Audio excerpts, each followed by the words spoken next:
like that with everyone except Russia. And again, this is like an opinion area. I like to separate it from the news coverage, but it's jarring. Right? There's the dance of diplomacy and negotiations, and then there's whatever the fuck this is. But then, moving on to the news of the live streamers who were harassed, stalked, and attacked, we had the Brit Call saying the psycho guy coming out of nowhere with "I'll kill you" is so scary. He started so seemingly normal when he first came up to them an hour before. It's scary, you never know what people's intentions are. Which to that, I'll say, if you talk to almost any woman, they have, weird, creepy, harassment sort of stories at the very least. The shit that we're seeing here, it's part of the reason that many women think that the most dangerous thing you can say to a man is no. And like with so many stories we've heard in the past, you'll have a woman that tries to kind of laugh things off or change the subject or just do something to deflect rather than having to be like, no. I don't know how to use the phone. Out of the woodwork phone. and be like, well, why wasn't she clear and just said no? And on that note, you had Ivory as well saying women can literally be filmed live on air being harassed and threatened for just saying no, and they'll still get the "what were they wearing" type comments. Gross. Everything about that situation is gross. But then the final thing that I'll add is I also love seeing just the smattering of comments of people that loved the James Harrison story yesterday. With some even claiming that they are alive today because of Harrison's donation. Many of y'all have been saying, keep up these positive stories near the end, which I will say I will continue to try. Right? And Positivity. you're not the only one that's benefiting from that situation. I kind of feel like us searching those stories out, it's something that gives me at least a little hope in humanity every day. Which there's good stuff that happens too. too. It can't just be piece of shit software developers and failure and right wingers shitting up the place all the time. It can't. Or hoodie, snag that and/or get it on the 50% off sale over beautifulbastard.com while you can. Links in the description. And 2, make sure you have notifications turned on because I should be going live tonight, and it also just lets you know when I post new videos. So there, as I always say, I got a brand new show for you every Monday, Tuesday, Wednesday, and Thursday at 6 p.m. Eastern, 3 p.m. Pacific. Thank you for watching. I love yo faces, and I'll see you right back here tomorrow and/or tonight. What up, friendos? Welcome back. Thank you, Philip DeFranco, for the excellent content from my stream. I've liked and sub to your channel. Thank you, Kira, for the excellent content from my stream. I've liked and sub to your channel. Thank you, Legal Eagle, for the excellent content from my stream. And Liz Dye. Thank you, Liz Dye, for the excellent content from my stream. I've liked and sub to your channel. Wall Street Journal called the dump. There we go. What up, friendos? Welcome back. I'm sorry if I'm a bit out of shot, but there's a cat sitting on my lap, so it is what it is. I can't really move at the moment. I don't know if you saw this. There is an update on it, though, so that's why I'm making the video now. I saw this when it was posted 7 days ago. A big scam company just stole my whole game from Steam, ripped it, and sold it as their own on PlayStation 5 and other consoles. He goes through it here. Basically, he made his game. It was called The Backrooms 1998. So he made this, a Backrooms indie game. If it's your cup of tea, go check it out. I guess it's got very positive reviews, so I guess some people's enjoying it. And it's like a $5 in my country. I don't know how much that is in yours. But he released this game, and then obviously he released the game on PlayStation as well. And somebody commented on his videos, letting him know, in a very good social media usage way, why are you scamming people, releasing this game repeatedly? And obviously he hadn't. So he's like, what the fuck? So we went and checked, and a company called Cool Devs SRL just stole his game. They stole his game completely. They ripped all of it, put AI stuff on top of it, and then posted it. Here you go. We'll show you the both of the games. So this is the Backrooms 1998. This is somebody playing his game, and this is the fake game, right? So, am I going to get jump scared here?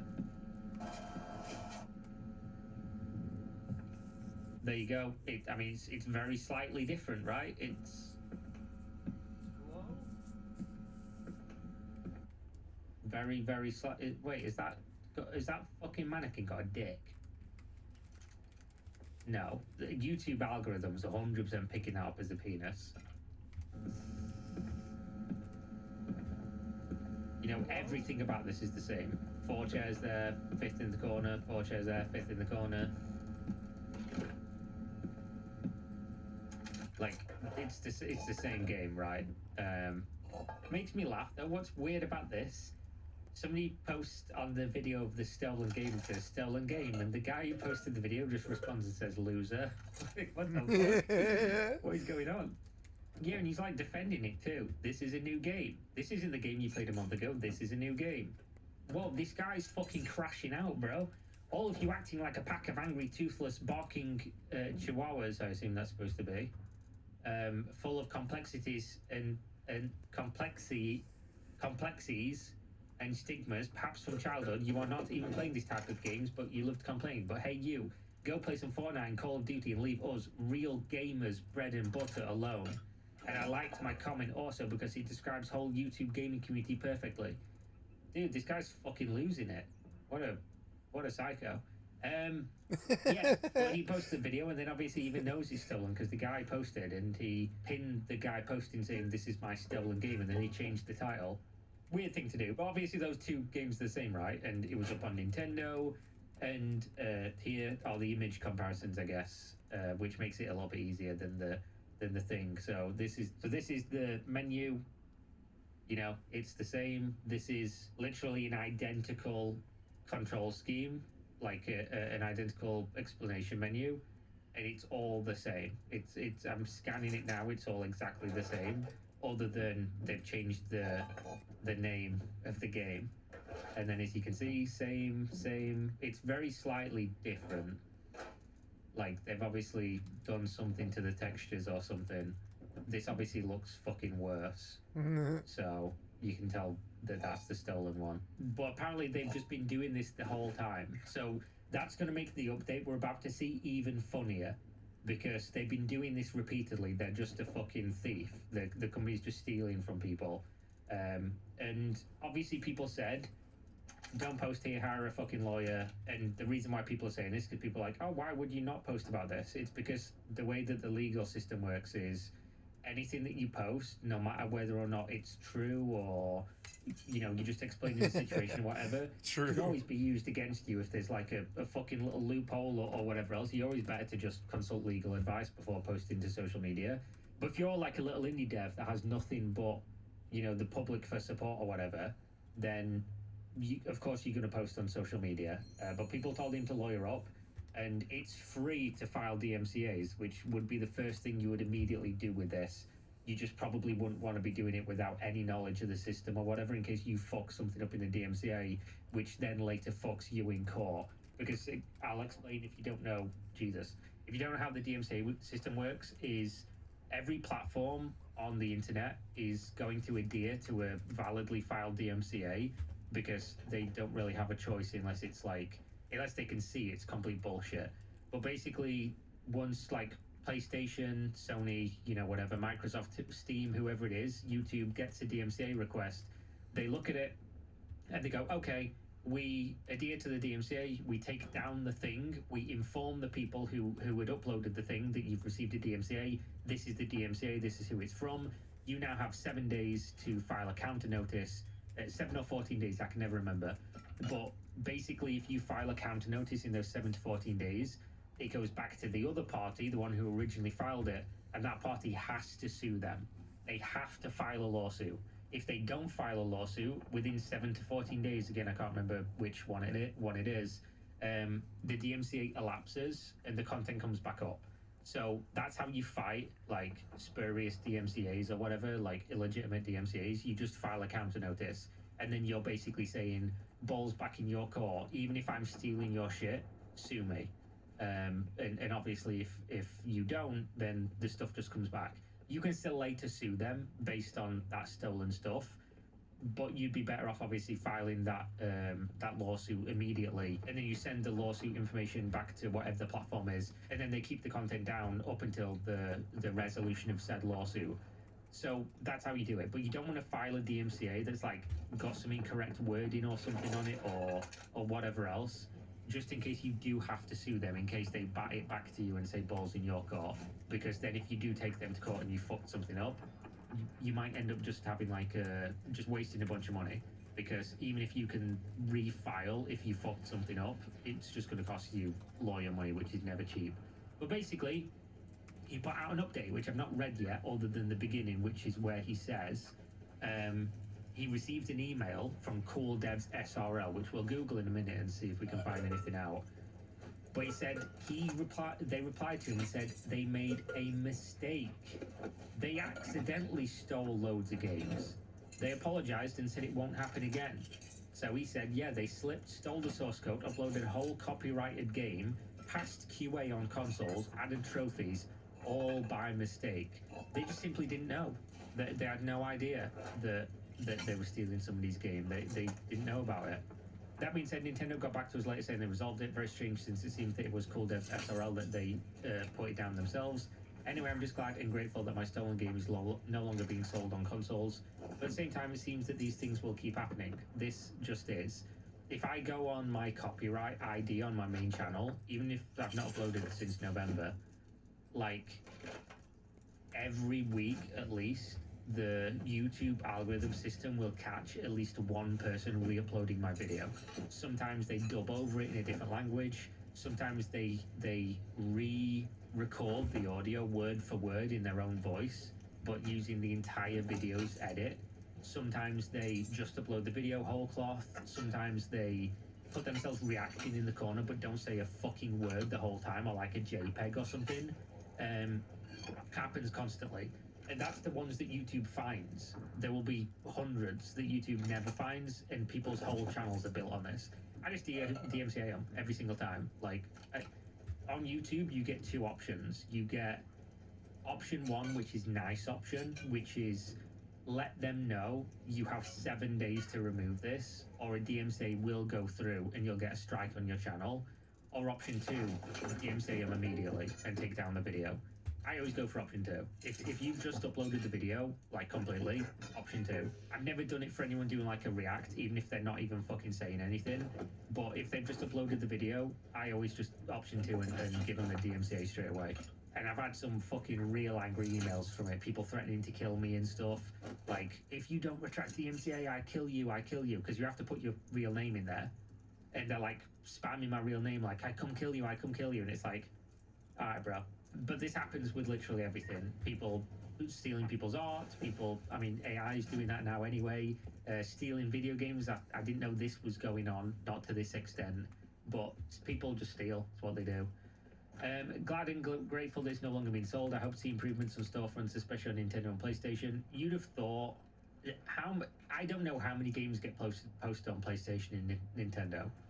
I know on Steam, they're never going to check shit, because there's just so many games being posted all the time.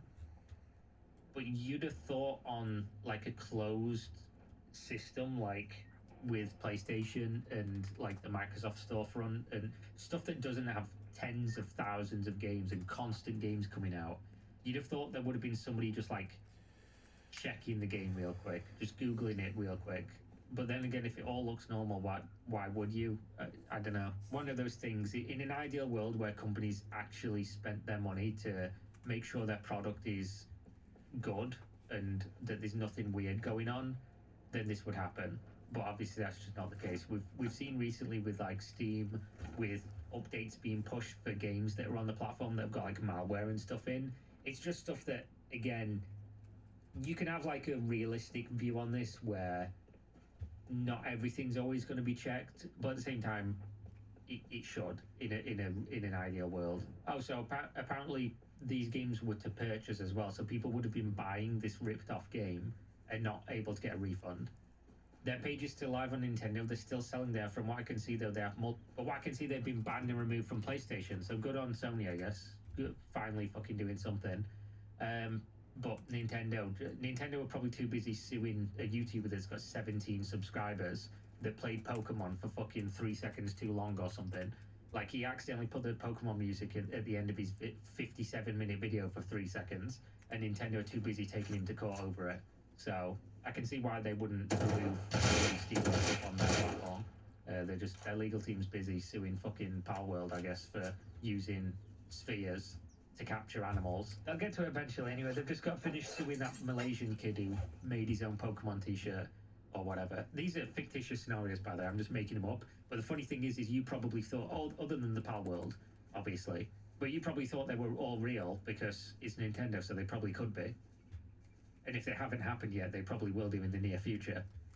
They also have multiple developer accounts as well, so I just wanted to make everyone aware. For players, be careful, double check. Absolutely. For developers, thanks to the community, I learned it's best to use IL2CPP in my code. It'll make it harder for these scammers to decompile the code. So yeah, bro, they've even installed the body cam game on fucking Steam. Ale House Tavern Simulator. This is a game that they're posting. Supermarket Simulator Holidays 2025. Bro, why does this look exactly like... Bro, this just looks like the trading card shop game, but just not trading cards. And this is the storefront of that game, right? Yeah, bro, I mean, I'm looking at the video that they've got. It's clearly AI generated, the fucking picture of the game. And unless there's another version of... There's another version of the trading card shop simulator game that uses all the same assets and everything, but it's a supermarket and they've just stolen that. Like, the actual gameplay of this looks identical if you just replace the trading cards with other items, which wouldn't be incredibly difficult to do if that's what you were going to do. But apparently it's missing, like, even a graphics option and shit, so maybe they've just remade the game one-to-one using the stuff, or they've stolen assets. Or they've stolen the game somehow and then just made it worse. Have they stolen this game as well? Ale House Tavern Simulator. Whoa, bro, that's gonna get me fucking demonetized. Wait a minute. No, this one appears to be different, I believe. Oh wait. Let's give them a chance. Let's look at the gameplay video. Bear in mind, this is also on PlayStation as well. So it does look like it just looks fucking tremendously worse. Like, tremendously worse, and not co-op. Or maybe it's this one, but does this one have combat? It doesn't appear that this one has combat. Oh, so they literally did have a fucking... They did actually steal the trading card simulator game. And then took it off of Steam, because he's no longer there. And then have remade it into Supermarket Simulator, and are now selling that instead. And nobody's playing these games, bro. But they're just hoping. I guess it's so little work that they just steal the games, change them very minorly, and then just post them on every single. Because all these games are like coming up on Steam when you search. Not just Steam, sorry, the PlayStation Store when you search them as well. Like if you search this Ale House Tavern Simulator shit, you'll get PlayStation Store results. PlayStation Store, Ale House Simulator. Oh, it's been removed because their account's been banned. Fucking Jack the Ripper. Oh my god, bro. Look how many games these motherfuckers post. There's a PS4 game. Oh my god, it's opening stuff. Like, they're clearly AI pictures as well. Oh, look, the Liar's Tavern. They ripped off that game too. Yeah, somebody should sue these guys, and I think the people who should do it should be Sony or Nintendo Or Steam. or Valve, Yeah. because obviously they're targeting indie developers, like fucking 1- and 2-man teams that will never have the money to sue them to steal their games. So obviously, who else can do it? The platforms can absolutely do it. The platforms should be suing people like this, because they're making this a habit and a business to steal from people that are publishing games on their platform. Like, small indie devs are, in my opinion, at the moment, the backbone of the game development world, because indie devs are innovating and then allowing bigger studios to see what they're doing and put that in, some of those aspects in their games, and really take the risks to figure out what people want to play and the sort of boundaries that can be pushed. And then they're getting fucked by companies like this. Yeah, they should absolutely be sued 100%. But failing that, but happy the guy got his game removed off there, and that now they've got one of these things missing. But the thing is anyone could just make another business, pay whatever the small entrance fee is to get like an account on the PlayStation Store again, and then just continue. They're obviously not going to stop. They're still doing it right now, but there you go. At least now you know. Always check your games. See whether or not it's very easy. Just search like one of the fucking words, and there's a good chance you'll find the real game anywhere. So yeah, thanks for watching. Hopefully you enjoyed, and I'll see you in the next one, guys. Check the links in the video description. I'm just looking at these fucking cats, mate. All three of them are laid like in the exact same pixel, basically. I don't know why I just said pixel. You can't see because the fucking thing's in there. I can't even move my camera either. Oh, I can a little bit. There's like 3 cats in that blob. It's just a blob of cat. But, yeah, there you go. Link fucking things in there. I can't even move them, basically. There's like 3 cats I don't in know why that I just said blob. pixel. You can't see because the fucking thing's in there. I can't even move my camera either. Oh, I can a little bit. There's like 3 cats in that blob. It's just a blob of cat. But yeah, there you go. Link in the video description for gamer subs. Go use that. Buy some waifu cups. Buy some waifu merch. Support me. Support them because they support me. And yeah, I'll see you next time, guys. Stay safe. Peace. Elon Musk claims to have found billions of dollars of government fraud, waste, and abuse. But on closer inspection, almost all of his claims turned out to be products of Elon's own ignorance. Now, everyone on the planet is in favor of increased governmental efficiency. But the problem is that fraud, waste, and abuse are harder to find than you might think. So much so that there are senior government officials called inspectors general who run entire teams of independent watchdogs with public accountability. Unfortunately, Donald Trump fired most of them in one of his first acts in his second term. And it's particularly important to have federal employees dig into claims of fraud because generally you can't find it by simply looking at a spreadsheet of payments. So when Elon Musk and his Doge Bros claimed that they found billions of dollars of fraud by looking at a spreadsheet of payments, we were skeptical. And our skepticism paid off because it turns out, to a first-order approximation, they didn't find any fraud. Now, Musk and Trump may disagree with the federal spending priorities set by Congress, but the spending set by Congress is the law. So categorically, if spending certain funds is required by congressional appropriation, it can't be fraud. But that hasn't stopped Musk and Doge from doubling down on their wild claims. So it turns out they did find fraud. Maybe the real fraud was the fraud they made up along the way. Chaos lawyer Liz Dye explains. Thanks, Devin. After the election, Donald Trump announced the creation of the Department of Government Efficiency, DOGE, to dismantle government bureaucracy, slash excess regulations, cut wasteful expenditures, and restructure federal agencies. At the time, he promised that Elon Musk and Vivek Ramaswamy would provide advice and guidance from outside of the government and partner with the White House Office of Management and Budget to drive large-scale structural reform and create an entrepreneurial approach to government never seen before. But it was not meant to be. First, Ramaswamy was sent packing off to Ohio, and then, within hours of being sworn in on January 20th, Trump signed an executive order renaming the Department of Digital Services the Department of Government Efficiency. Essentially, he skin-suited DOGE into an existing agency like some kind of alien body snatcher.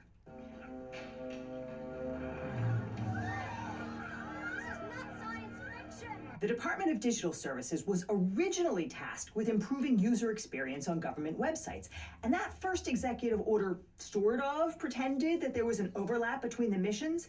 It said that DOGE would be responsible for modernizing federal technology and software to maximize governmental efficiency and productivity.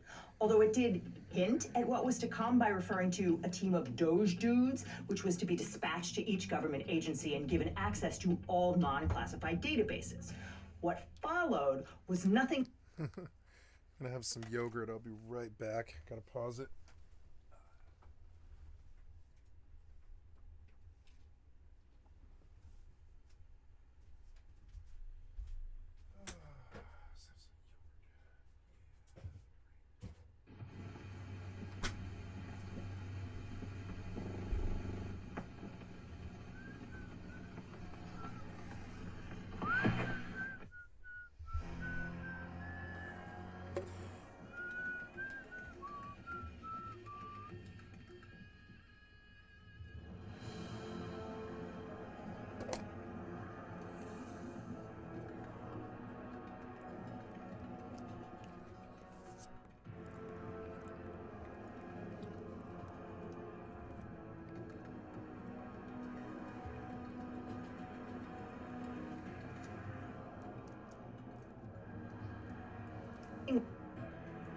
less than a wholesale takeover of the government by Elon Musk and his Doge Bros as they colonized one federal agency after another and either shut them down or radically downsized them by firing tens of thousands of government employees. In February, the president dropped all pretense that Doge was about modernization. In a second executive order, he mandated that 4 federal workers be fired for every 1 new hire, and he gave the Doge liaison to each federal agency the power to veto all hiring decisions. Since then, the Doge Bros have slashed through the government while the agency's Twitter account posts nonstop about all the woke contracts it's canceling. It is not legal for the president or his billionaire buddy to arbitrarily cancel contracts and congressionally allocated spending, but that's the subject for another video. Today, we're going to talk about math. Specifically, how believing everything you see on the internet makes you bad at it.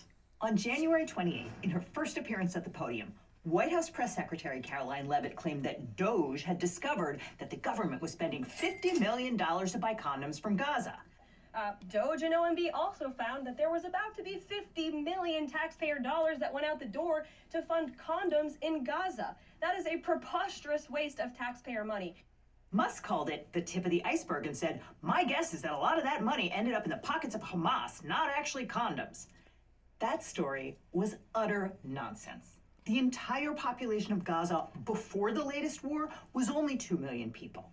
As multiple news organizations have pointed out, USAID, the government's vehicle for distributing humanitarian assistance, spent $0 on condoms in the entire Middle East in 2024, with only about $7 million for condoms worldwide. And we have to show you those articles instead of the original source material because Doge yanked down USAID's website, including the tables that showed what the agency spent in prior years. But as Jeremy Kanindick, the president of Refugees International and a former official at USAID, noted on Twitter. Okay, BRB.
Sorry about that.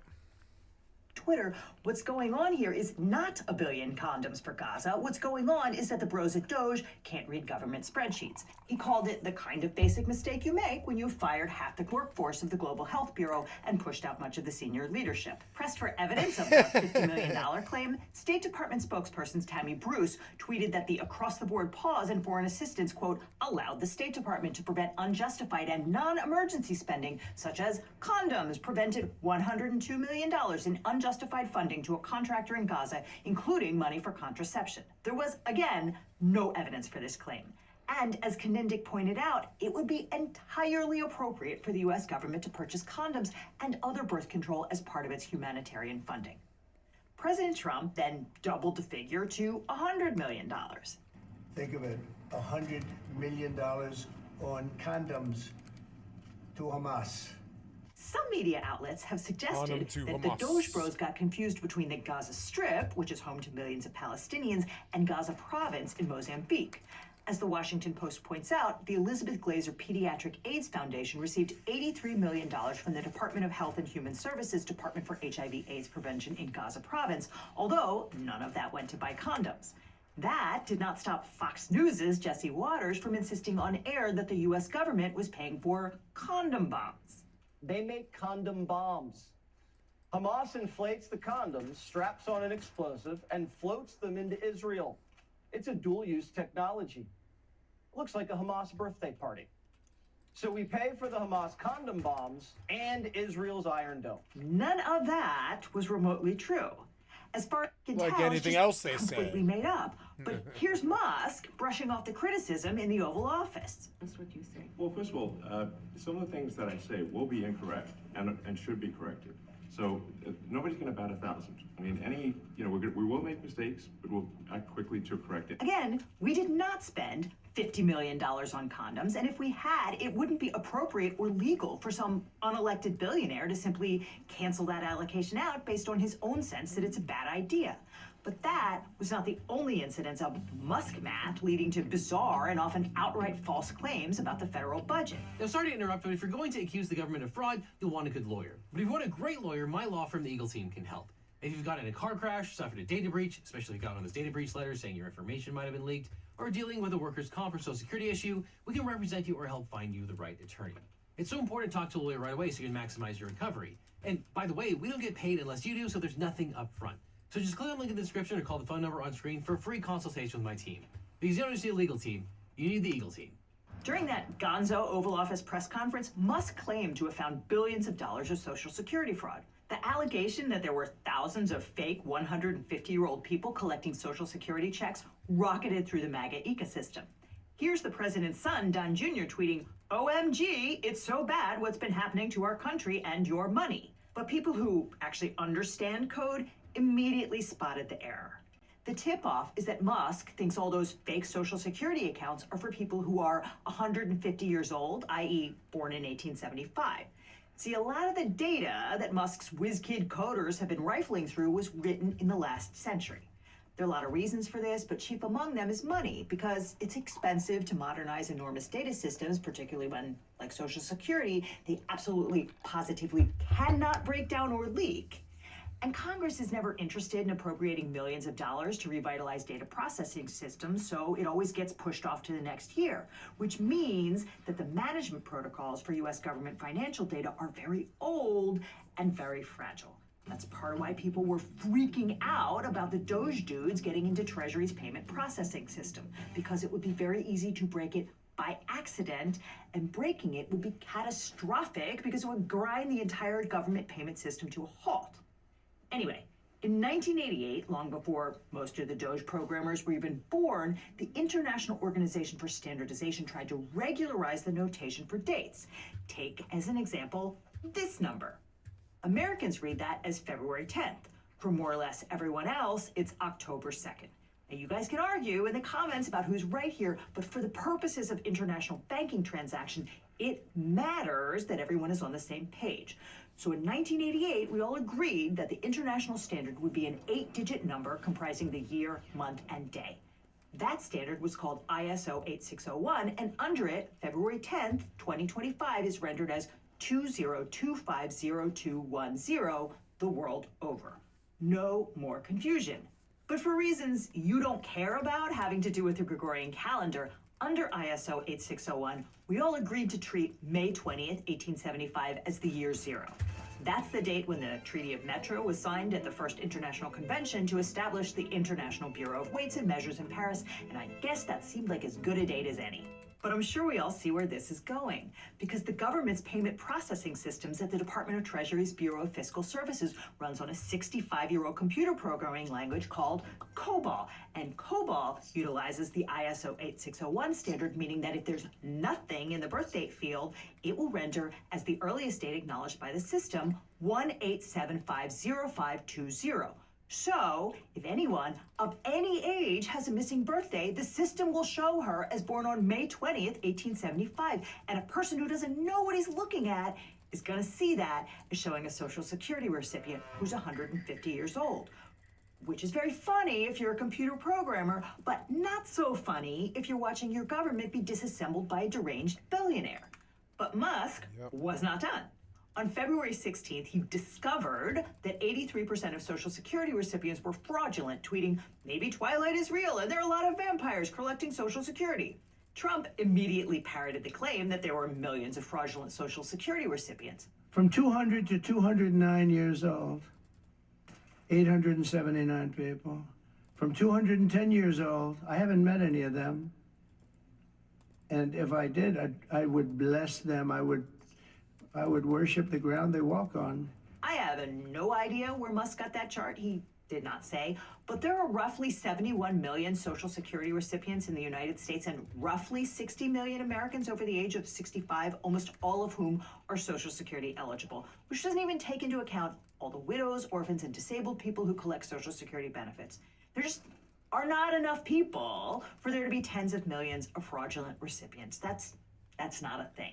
In another recent episode, Musk tweeted, "The Doge team just discovered that FEMA sent $59 million last week to luxury hotels in New York City to house illegal migrants. Sending this money violated the law and is in gross insubordination to the president's executive order. That money is meant for American disaster relief and instead is being spent on high-end hotels for illegals." Literally none of that was true. Ooh, I'm going to ding fact, on this mob. The Federal Emergency Nice. Management Agency sent almost $81 million to the city of New York on February 6th as part of its obligation under the law to support communities hosting large numbers of asylum seekers and migrants released from federal custody. The city used $19 million to pay itself back for money already spent to house migrants in accordance with the federal grant. Those immigrants are being housed in multiple locations, including the Roosevelt Hotel, a once famous but now decidedly dilapidated building in Midtown that the city uses as a migrant shelter and central processing hub. It was just over a year ago when the Roosevelt Hotel became New York City's intake center for newly arriving migrants. The city does not put migrants up in luxury hotels. In fact, is paying an average of $156 a night per room, a decidedly non-luxury rate for New York City. And contrary to what Musk said, that money was not supposed to be spent on disaster relief. It was part of a $650 million congressional allocation to FEMA's Shelter and Service Program. In short, the money was being used exactly as Congress directed in its 2023 and 2024 budget bills. And lest we forget, budget bills are laws. The president cannot unilaterally suspend them, and neither can Elon Musk.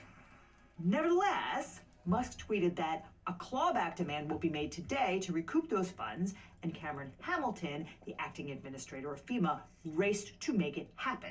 He tweeted, "I want to thank the Doge team for making me aware of this. Effective yesterday, those payments have all been suspended from FEMA. Personnel will be held accountable. Congress should have never passed bills in 2023 and 2024 asking FEMA to do this work. This stops now." It is not normal for a public official to say, "Yes, these are laws passed by Congress instructing me to do a thing, but guess what? I'm not going to do it," which is why Hamilton said something different in court.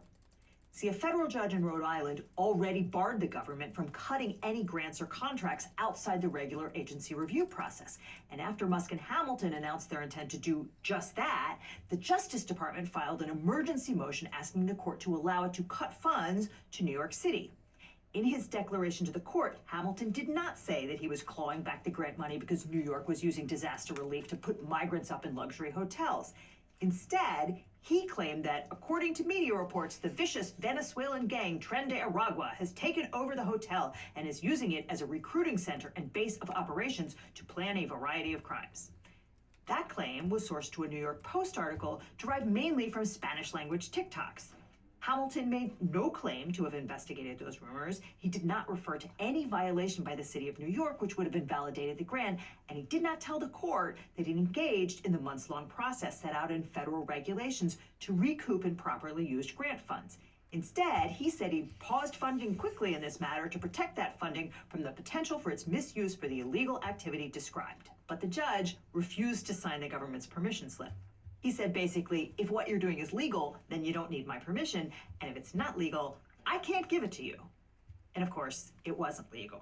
Federal regulations require an audit, 60 days notice, an appeal mechanism, and allowing the grant recipient to make repayment arrangements. Here, the government just reversed an $80 million payment, most of which had nothing to do with the Roosevelt Hotel, and stole the money. Department of Homeland Security Secretary Kristi Noem fired the civil servants who put the transaction through, as they were required to do by law, calling them FEMA deep state activists, and promised that there will not be a single penny spent that goes against the interest and safety of the American people. But again, the American people spoke when they elected their representatives to Congress, which sets the budget. That's how our constitutional system goes. And the fact that Elon Musk believes crazy things, either because he sees them on the internet or because the Doge Jews don't know what they're looking at, does not change the law. Elon Musk and his Doge bros put out so many fake stories it can be hard to keep track of them all. He and his millions of followers spent several news cycles discovering that media outlets were secretly funded by agencies like USAID. I think the theory here is that federal agencies which make policy decisions and have to liaise with Congress should not pay for subscriptions to the New York Times and the Washington Post and Politico Pro, which are essential reading for everyone in DC. I guess the less information, the better. On February 12th, Reuters published a story entitled "Musk's Doge Cuts Based More on Political Ideology Than Real Cost Savings So Far." The story noted correctly that Musk was going after programs that conservatives dislike, such as public television and programs that support diversity. But those represent a minuscule fraction of the federal budget and will not get close to the $2 trillion in spending cuts Musk has promised to find. After Director Ron Howard posted the Reuters piece, Musk replied, "I wonder how much money Reuters is getting from the government. Let's find out." A crypto bro named Mario Nawfal raced to produce the desired data, which wasn't difficult since you and I and everyone else can go to usaspending.gov and plug in any recipient we like. Nawfal pointed to a contract from 2018 when Trump was still president for, quote, active social engineering defense and large-scale social deception. He said, Doge investigations reveal mysterious Defense Department payments to Reuters for large-scale social deception project between 2018 and 2022. While DARPA claims it was for cyber defense, questions swirl about why a news agency received millions for social engineering. In fact, questions did not swirl, or at least not until Nawfal started swirling them. Because you too can click through and see the November 2017 proposal soliciting innovative research proposals in the area of automated defense against social engineering attacks, which Nawfal must have done himself since he knew that the proposal originated from DARPA, the Defense Advanced Research Projects Agency. But that did not matter to Musk, who immediately tweeted, Reuters was paid millions of dollars by the US government for large-scale social deception. That is literally what it says on the purchase order. They're a total scam. And it didn't matter to the president either. The reality is that Thomson Reuters is a huge company with a news division that is totally separate from its research division, and Doge didn't discover this contract. It was on a public website, and some internet rando tweeted it at Musk along with a totally misleading suggestion, which Musk and Trump were both delighted to treat as fact. Anyway, thanks to this hard-hitting investigation, the Securities and Exchange Commission has now canceled its subscription to Westlaw, the legal research database relied on by every lawyer in America, because it happens to be owned by Reuters. In reality, though, the Reuters article that made Musk mad in the first place was dead right.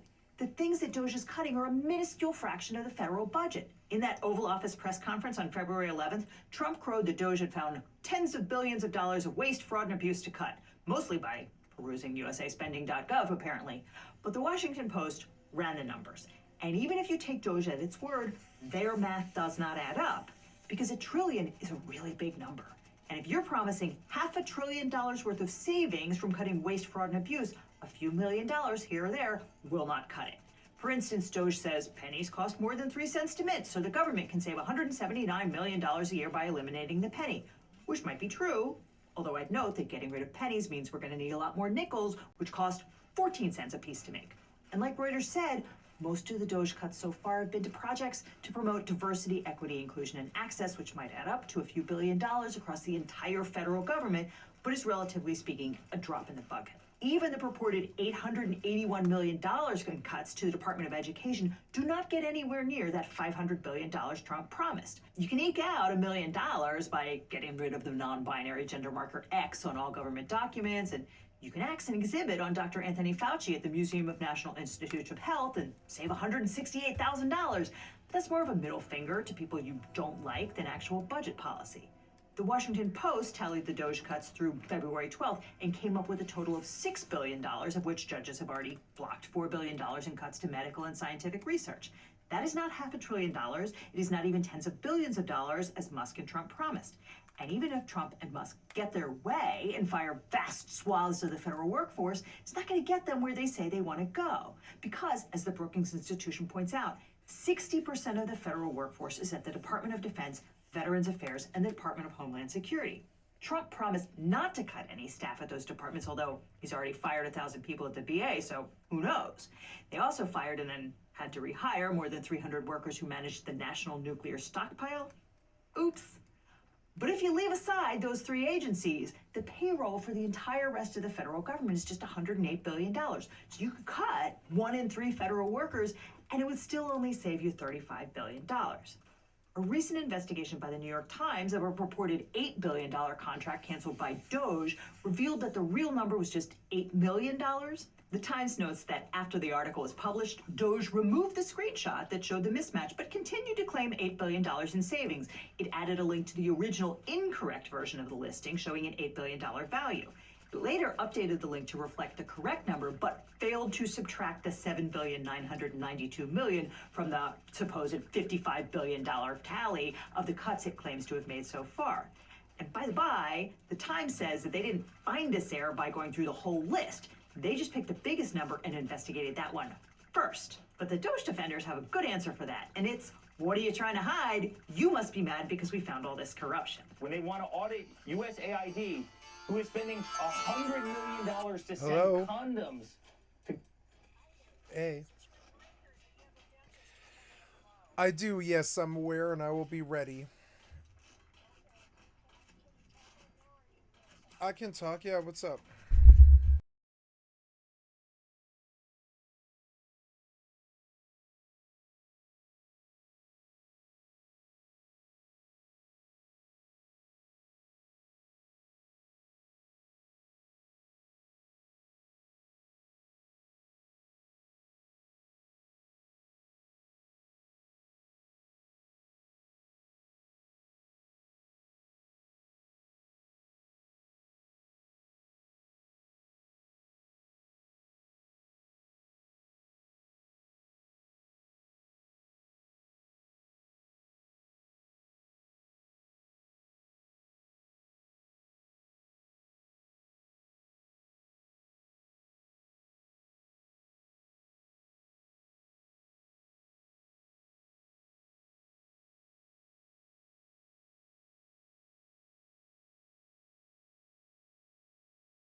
Oh, sorry about that. There we go.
The other body got blown like way over here. Ooh, is it better? Yeah, I think it is. Nice. Sort by... No, wait. Sort by level. Or value, I mean.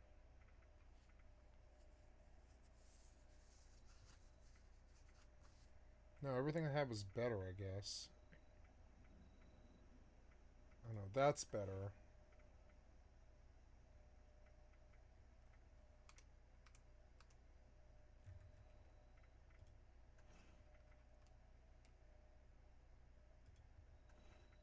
$20, $20, $16, $16, $24.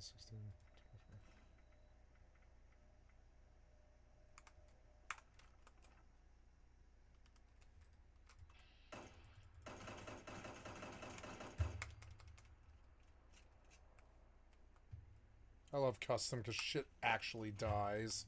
Like a shooter, you know? It's a really good shooter in my opinion, actually.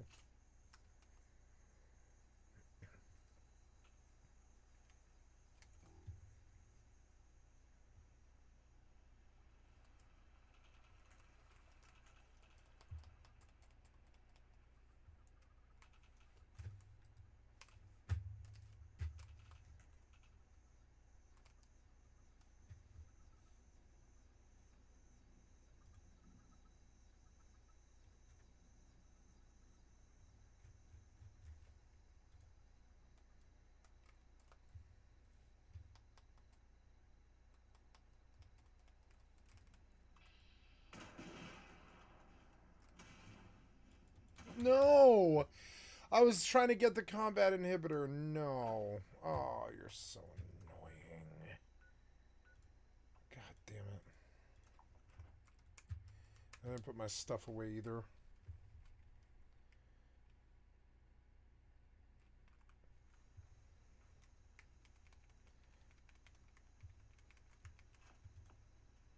Getting automatic weapon this early is so annoying.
Gaza, let alone running shrimp on treadmill and all the other ridiculous things the Democrats go crazy. Let them do this, Sean. Reasonable people can argue about small government versus big government and the appropriate use of tax dollars.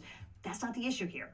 Leave aside the dubious legality of almost everything DOGE has done, violating everything from civil service protections to the Appropriations Clause to the Impoundment Control Act. That's going to be for judges to sort out. The issue is that none of the numbers these guys are throwing around will get you anywhere near $500 billion or $2 trillion or whatever made-up figure they throw out tomorrow. That math just ain't mathin'. Although, if your goal is to hollow out the federal government and make sure that it can never deliver services that Americans have come to rely on, this plan ought to do it. Thanks, Liz. Now, just because they weren't able to find fraud in the government doesn't mean that you can't save money at home. And I speak from personal experience because I recently found hundreds of dollars of monthly subscriptions for services I didn't use anymore, and even double charges for important services that I use to make these videos. And once you start tracking expenses, it's insane how much money you can save. And today's sponsor, Rocket Money, is here to help. Rocket Money is the personal finance app that helps you cancel subscriptions, lower bills, and manage your money better. It's an all-in-one financial management platform that gives you incredible power to save money and make smart financial decisions, unlike what Doge is doing right now to the federal government. Now, I've used Rocket Money to help me cancel the subscriptions I wasn't using for apps I didn't need anymore, especially now that Succession is over. And I've also used Rocket Money to continue keeping an eye on everything that I do want to keep, so there's no surprise rate hikes. In fact, just the other day, it told me that one of my subscriptions increased by over $100 per month. Lawyer subscriptions are no joke, let me tell you. And in fact, I should probably be looking into what other bills Rocket Money can lower for me instead of reading this ad. But one of the great things about Rocket Money is it can negotiate for me with just a few clicks and uploading a photo of the bill. Rocket Money can help save its customers up to $740 a year when using all the app's premium features, with over $500 million in total canceled subscriptions. So join the 500 million members using Rocket Money today. You can click on the link in the description or on screen to get started for free. And you can unlock even more features with premium. Again, just click on the link below to get started for free. And after that, click on this link over here for more Legal Eagle, or I'll see you in court.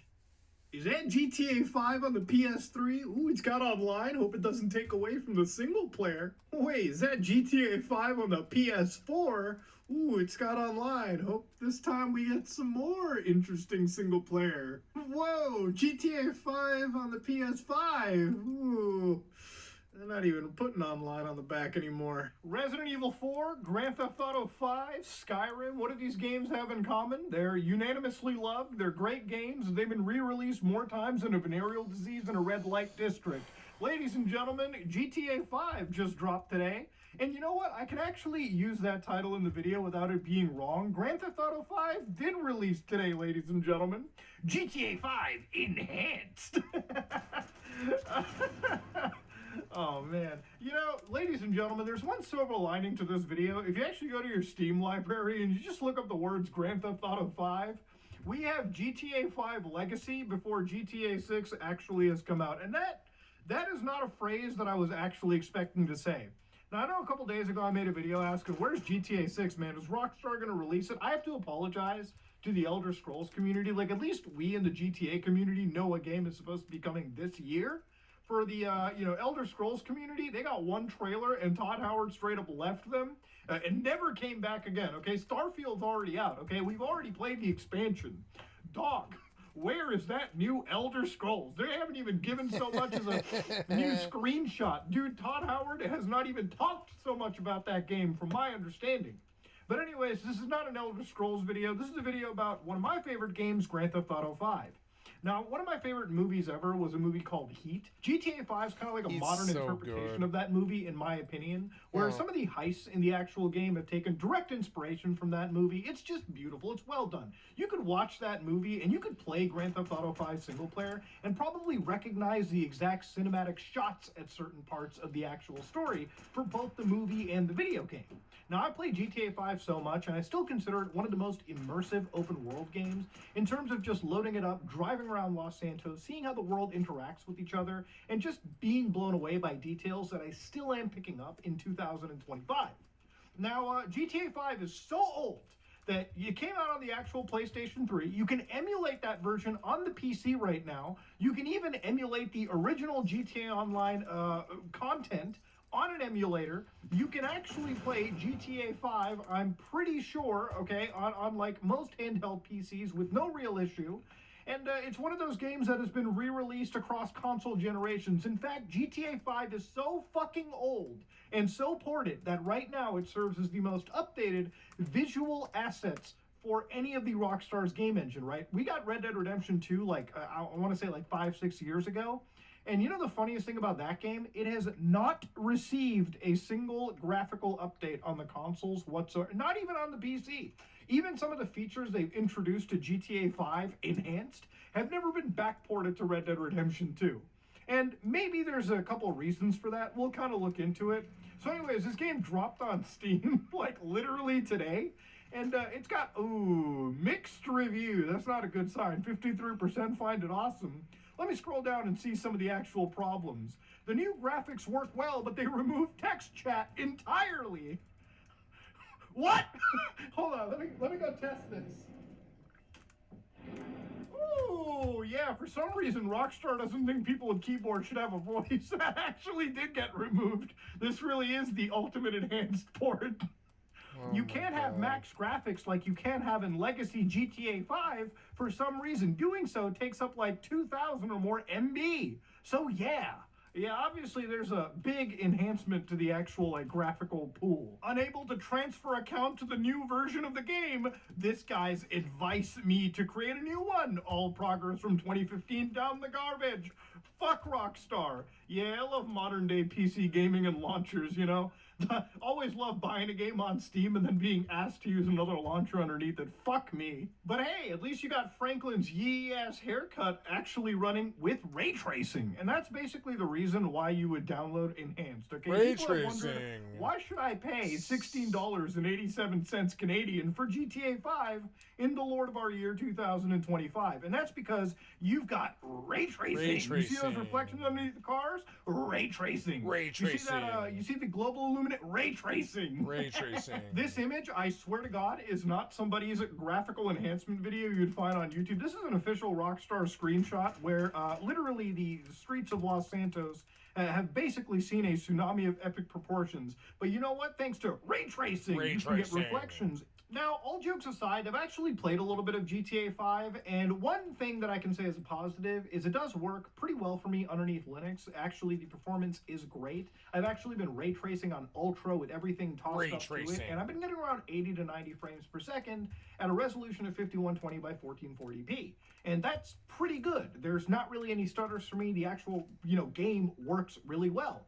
Rockstar's PC ports have seen a dramatic increase after the tragedy that was Grand Theft Auto 4, so I'm actually pretty glad to say that this game runs pretty well. I even ran it on that computer back there with a 3080 on it, and it runs pretty well. Obviously, I had to turn down some of the ray tracing settings, but some of the bugs that I previously was experiencing, like stutter in the original legacy version of GTA 5, don't seem to exist in this version, and if you're playing on big, super ultra-wide monitors, I'd be glad to tell you that there's no weird bug where the game went down to like 4:3 or even slimmer, just because, I don't know, there was some weird code in the game. A lot of these issues have somewhat been addressed, and if you're playing multiplayer for whatever reason, there's actually more content. Well, not more content. All the content from PS5 ended up being ported to the PC. So if you're somebody that was playing on the PC like me, congratulations! 2 years later, we finally reached feature parity. And not just feature parity with the actual gameplay content, but we also got feature parity with the actual visual content.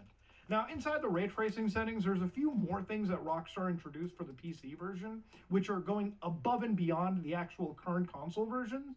And a lot of people have been looking around on the internet and making some comparison shots right now. So for instance, this one shot right over here, for anybody who's wondering, but Muda, what is the difference between the legacy and the ray tracing? Well, if you look at the actual legacy version, this is what the game looks like without any ray tracing, right? Traditional GTA 5. This is what the version looks like with ray tracing. Now, if you're somebody watching this video and wondering, what the fuck is the actual difference, I wouldn't be surprised. There isn't any. Some of you who are looking between these images might immediately notice that some things look a little bit better, yeah. Now, with ray tracing, for instance, if you're looking at this section right over here with the vehicle and the actual pane of glass outside Franklin's house. Grand Theft Auto, I realized a bunch of the Grand Theft Auto experience is the fucking music.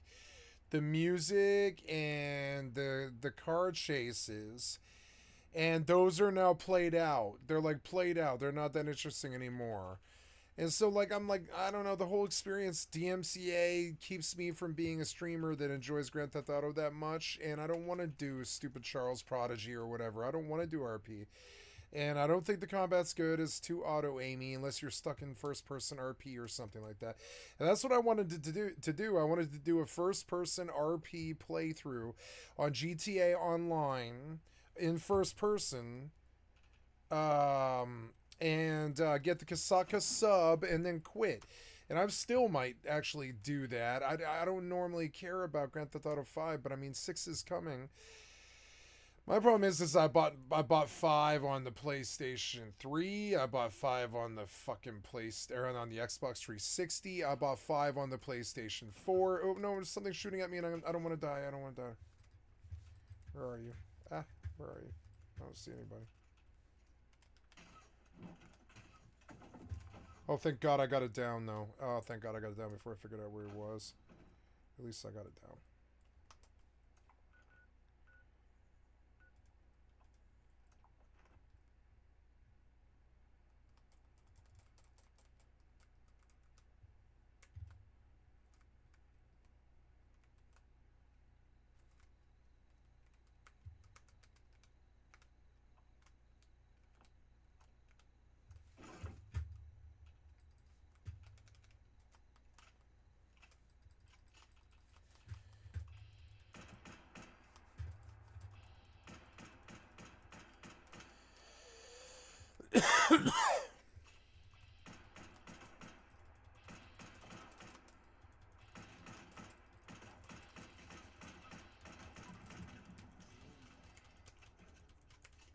Oh, come on.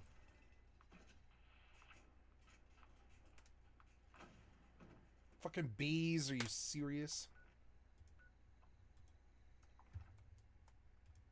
With ray tracing, you can see that it's actually reflecting things that you don't necessarily see. That's how ray tracing works, right? It basically shoots lights of rays or simulates lights of rays, much like real life, and brings that to video games. So in this section right over here, you can see that this is how Rockstar traditionally designed the section where, like, yeah, this is, you know, typical ambient occlusion.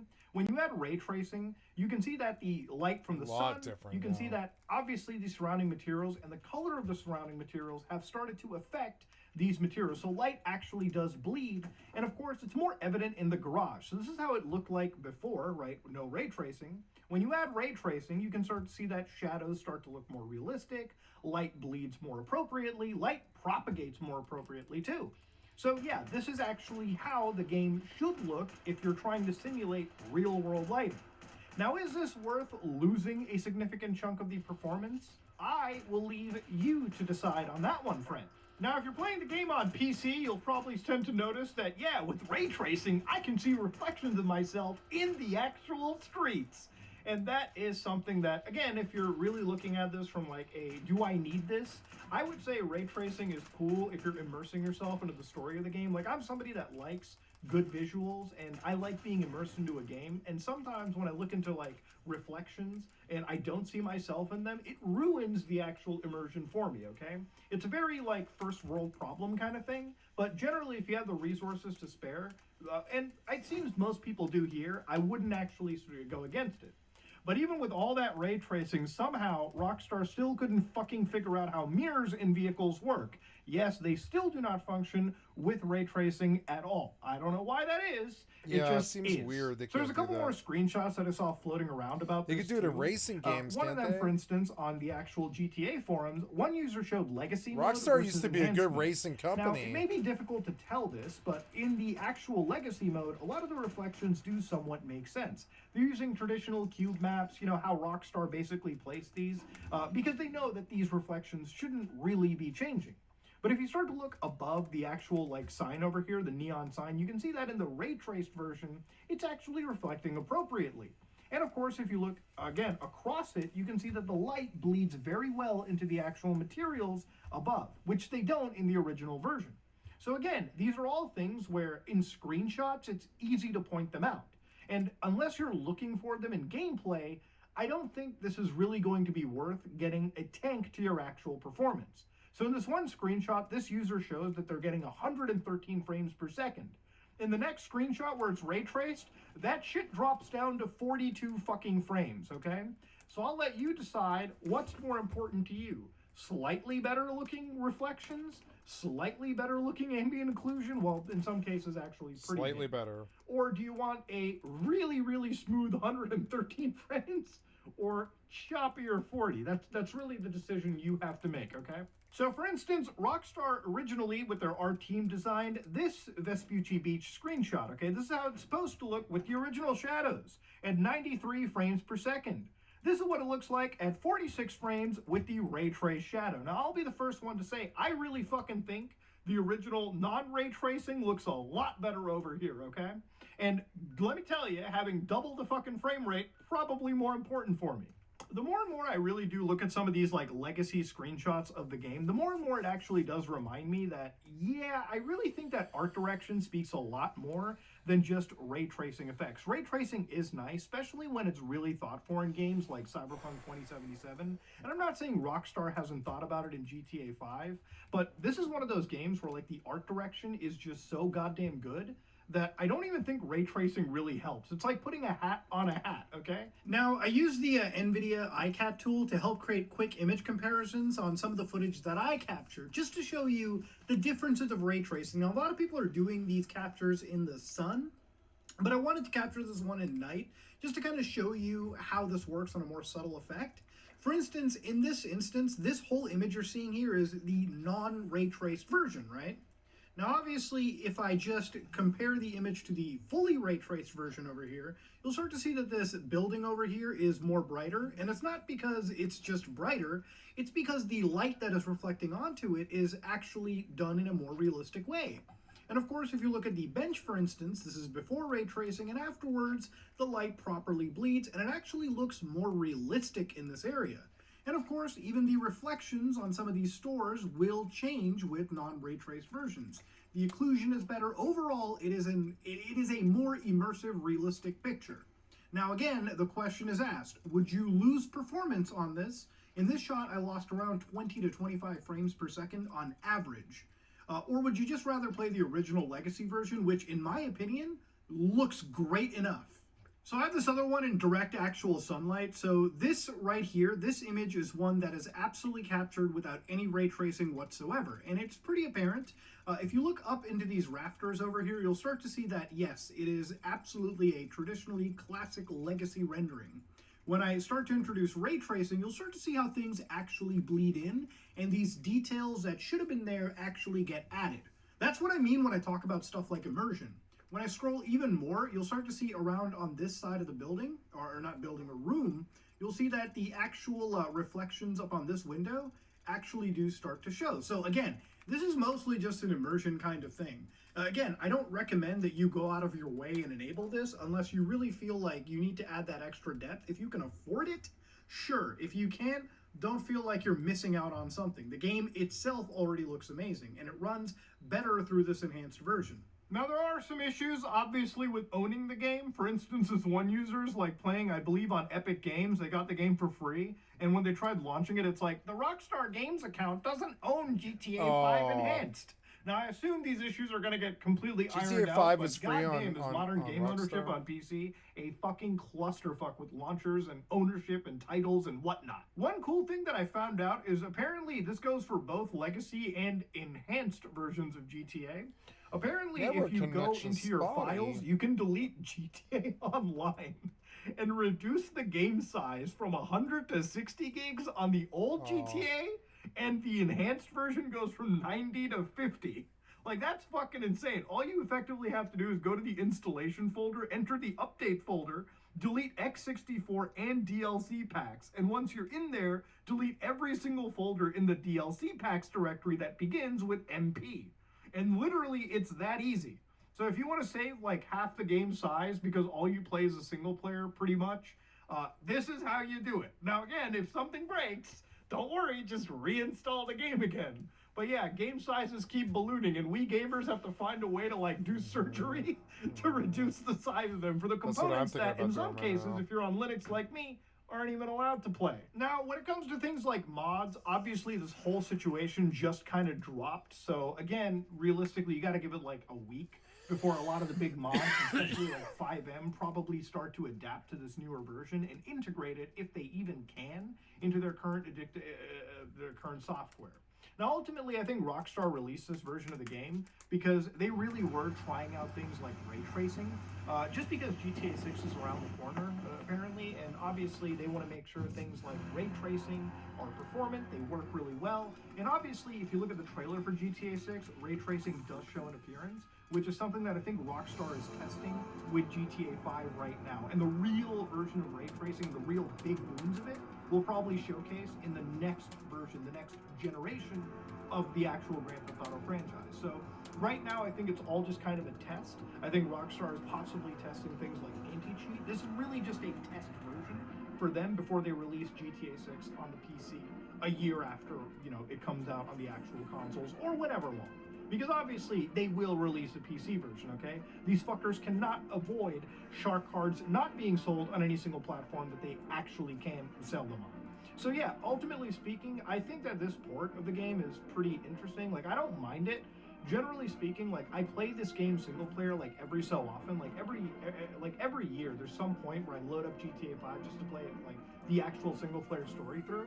And I feel like with a lot of the ray tracing boons and some of the performance boons that the game has actually had overall, even if you don't ray trace, it comes with like DLSS, FSR, and some actual like upgrades to the performance that you should generally be experiencing a better, smoother overall experience over the Legacy.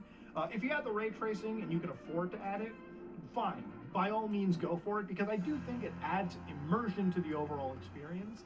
However, if you can't, afford the frame rate cost, it goes down below 60. I wouldn't even think of enabling it, because honestly, the art direction in GTA 5 is so fucking good that it doesn't even matter if you trace rays or not. But yeah, ultimately speaking, it's GTA 5 released for like the 6th time at this point. And I really hope this is the last re-release of this game before 6 ends up dropping, because goddamn, it's just getting embarrassing at this point. But if you like what you saw, please like, comment, and subscribe, just like it, dislike it.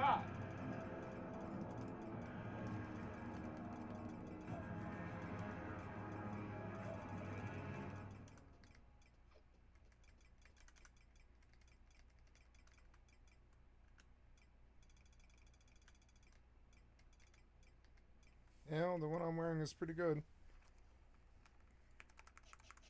It's just that he bounced off of him. He had to break his parts so that his song.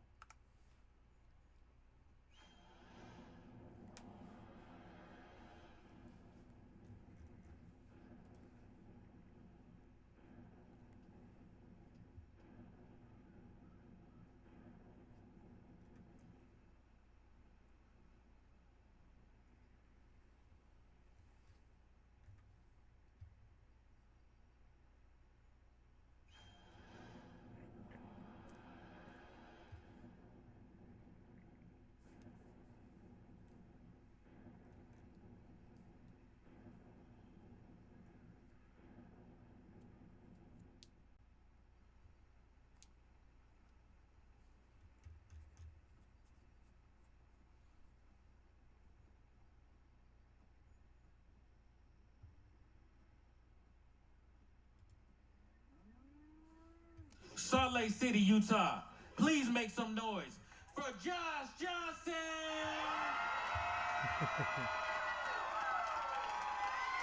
Yeah, I like John Johnson.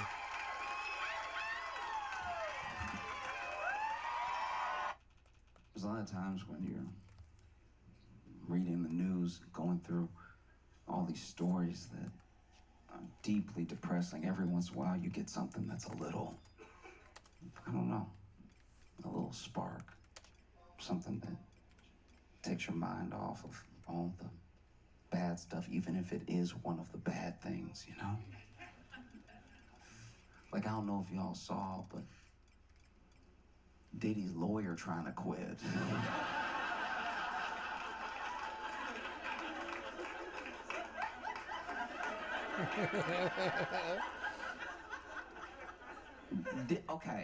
Diddy. If you're not familiar, Diddy is gonna be buried under a prison, but in the Constitution, for as long as we have one, there are things. For as long as we have one.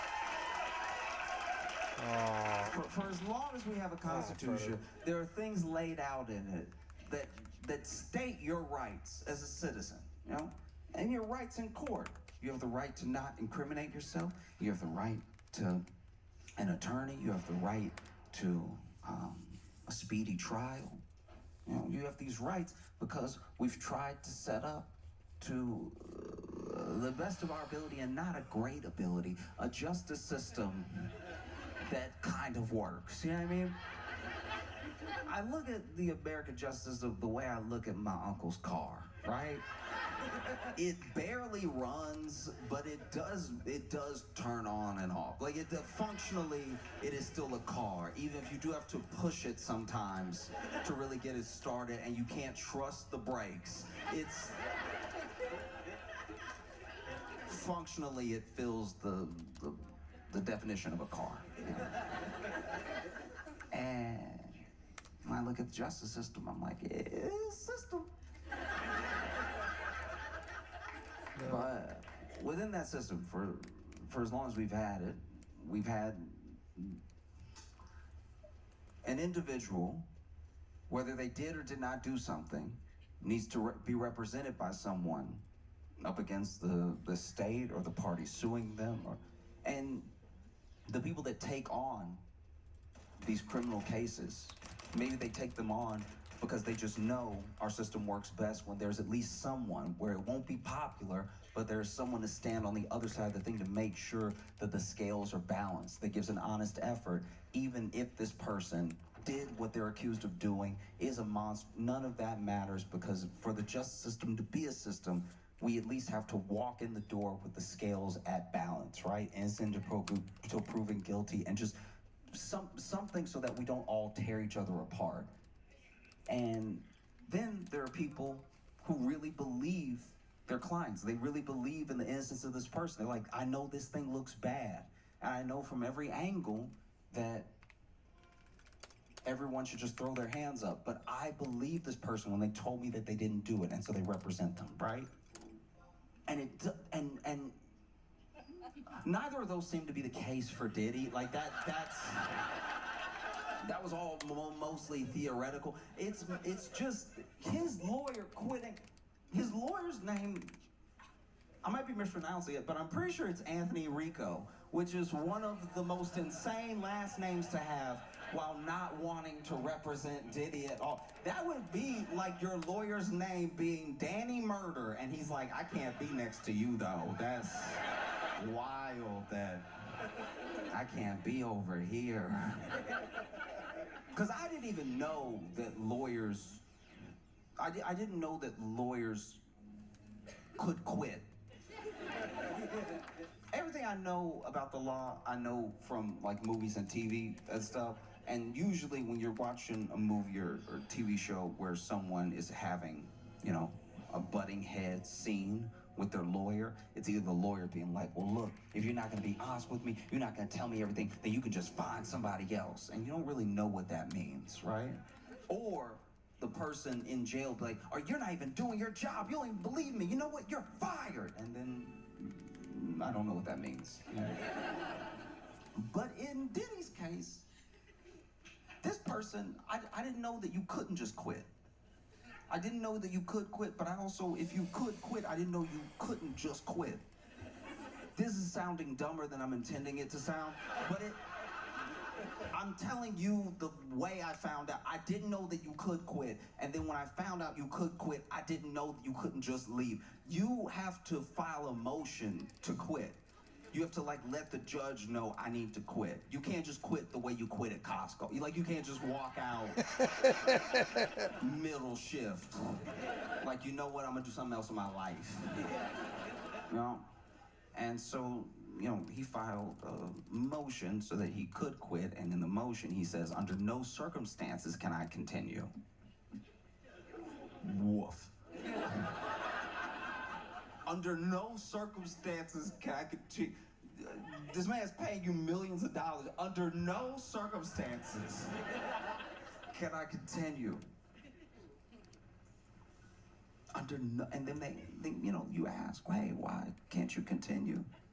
And he said, you know, hey, look, I'm not gonna give you any reasons, okay? You know, people are asking, I'm not gonna give you any reasons, okay? Because that would violate attorney-client privilege, which I'm not a lawyer. I don't know the law. I don't know many laws at all. But that sounds very guilty to me. That sounds wildly guilty. I'm not a lawyer. I don't know the law. That sounds very guilty. It feels like when you're saying, hey, why are you quitting? Because I have to. Why? I can't tell you it would violate attorney-client privilege. Just that sounds like he did it then. That sounds like you know he did everything then. And the thing that's special about this particular lawyer, Anthony Rico, saying under no circumstances can I continue, is that this guy was Osama bin Laden's lawyer. And it's like that.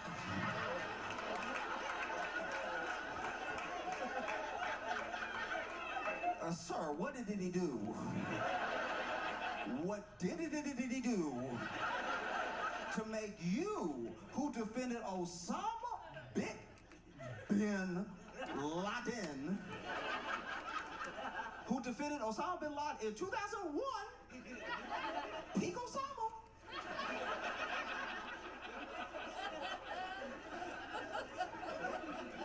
there was ever a time where the heat was on Osama bin Laden. Oh, it was 2001. And you were right there, like my client. But you were Diddy's lawyer. And you were like, you know what? Terrorism is one thing. This guy is nasty, okay? That is very nasty. I can't be a part of this. Tonight doesn't sit well with my soul. Oh. Because I know if you're Diddy's lawyer, you got your work cut out for you. You got a whole lot of work cut out for you. You have to hope a new pandemic breaks out that only affects memory. That's the only way you have a chance, is if almost everybody forgets everything. Because, look, once again, most of what I know about the law, comes from, like, Law and Order, which means I know nothing about the law. Because in Law and Order, they got to wrap it up pretty quick. You know, they take you on a journey, but they got to wrap it up by the end of the episode. Everything can't be to be continued, you know? And so they got to wrap it up. So if they choose to have any of the episode take place in court, a lot of times what will happen, especially if you get into those close minutes where you're like, ooh, it's almost top of the hour. How are we going to resolve this, right? They usually just have the prosecutor, like the DA or the ADA, really badger the defendant, right? Like, you did it, didn't you do it? You did it, and you do it again. You looking and doing it right now. You did it, and you did it, and you did it well, and then you did it, and then you got caught, and you wish you were doing it right now. Look at you, you're not even here. You're letting your eyes glaze over. You're in your mind doing it again. Look at him, he's doing it again right now. He's doing it in front of us, and doing it, and doing it, and doing it. Didn't you do it? Just say you did it, because you did it, and we all know that you did it. You'll never not have done it, because you did it, and you know you did it. You do it again if we let you out. You doing it right now in your mind. You did it, and then the other person finally goes, I did it.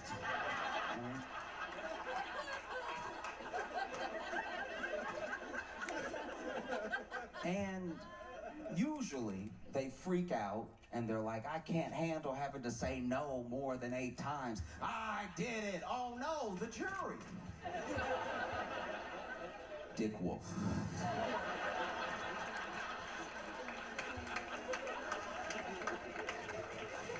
And that's not how it actually works in the real world. Like, sure, there are people who testify and then don't help their case. You know, they get up there and they say things that maybe make them look like they're not sorry or make them look more guilty than they're even presumed to be and everything. But you don't really have that with Diddy. Not just because the trial hasn't started, but with Diddy, he did record himself doing everything he's accused of doing, and the FBI has it. That is... The FBI has it, yeah. It's true. The only thing worse than doing something is doing it on camera. You know? Even if the entire jury could not see, they could hear. What? You instant one-shot me. It's rough. He also has not only the lawyer damn teleporting mob Osama bin Laden had. Diddy's got like 3, 4, 5, 6 lawyers. Got a lot of lawyers. I didn't even know you could have that many lawyers. I guess you can have as many lawyers as you want, but like that already. I'm not a lawyer. Glad I'm not on the jury, but that looks very guilty to me. Everyone that I know who's ever gone to jail or been found innocent and didn't go to jail, they had one lawyer. They had one lawyer to be like, hey, it's just me and he didn't do it. That was the whole proceeding, right? They didn't have a soccer team. That's crazy. You got so many lawyers. I bet you that was one of the things that his lawyer said. He was like, look, you're gonna be good. You got 80 other lawyers. Okay, you don't need me. Let me go. Please, I know too much. No, because at a certain point, a certain amount of lawyers, I know that everyone has their specialties. But that looks bad to me, at least. It's like you need that many specialties at once. You accused of that many things that you go ahead and break up the work like a group project. And then to say you have like 5, 6, 7, 8, 92 lawyers, for any one of them to quit does make everything look worse. You know who didn't quit? OJ's lawyer. OJ's lawyer saw everything. He even saw him in the Bronco, and he was still like, I got you. We gonna be good. You know who else did quit? Jeffrey Dahmer's lawyer. He saw that to the end. Ted Bundy didn't even quit defending himself. He was like, you know what? I'm gonna keep going. Let me see how this plays out. At any point, he could be like, you know what? I'm making me look extra guilty. Let me go ahead and get some help in here.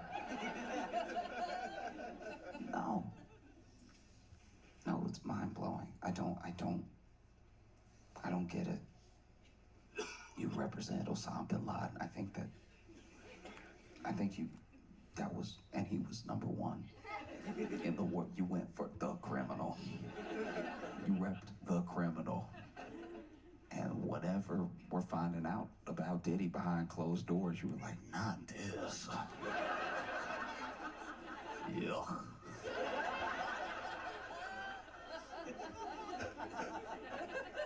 No. Because you see people in situations where they look incredibly guilty, or they do something very dumb that's almost indefensible, and they still have legal representation that sticks by them. There was a dude who, I shouldn't laugh, but it's one of the dumbest crimes I've ever heard of. So basically, there was this dude who went to break into it was his house. He lived with his mom, right? But he was gonna go ahead and rob the house and try to sell a bunch of stuff off, right? So then he broke into the house and then got caught because robbing his own house. Just happened to drive by, right? And then they see him breaking the window, going into the house, had a key, breaking the window, going into the house, and then coming out with the stuff. They arrest him, and he can't believe. He's like, you have no right to arrest me. And at first, because he's explaining everything, they thought they had no right to arrest him because it was his place where he lived with his mom, even though it was her house, right? And he said, no, you have no right to arrest me because it's daytime. He genuinely believes you could only get arrested for burglary at night. And his lawyer didn't quit.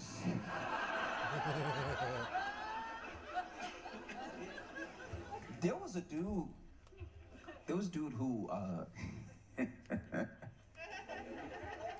he tried to rob a bank. He ran up in the bank. This was years ago. This dude ran up in the bank and he had his gun out, and he was like, go ahead and empty everything right now. I'll kill everybody. I don't care, swinging the gun and everything. And then the tellers were like, do you want a bag? Because he just came in, just him and the gun, just waving, him and the gun. No bag, no, not even a backpack, just here with the gun. The money now. And they were like, would you like something to hold it with or anything? And he was like, damn right, it's a real gun.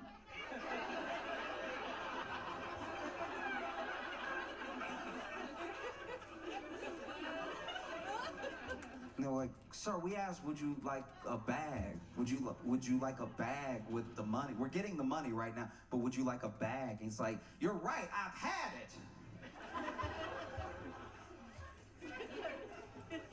And then they turned to each other and they're like, I don't think he can hear us. And so then they hit the alarm. The alarm going off, this dude's standing there. I'm waiting for my money. They're like, no, we're getting it.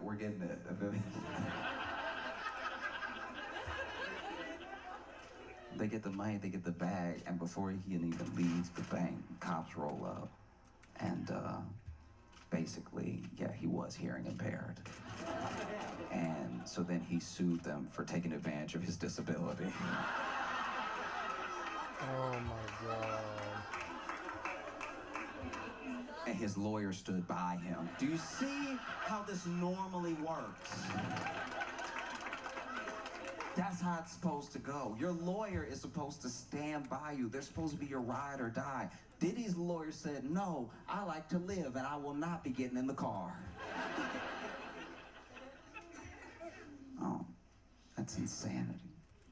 That many lawyers. You got 98,000 lawyers. I feel like Diddy just gonna keep hiring lawyers to make sure there's no one left to be on the jury.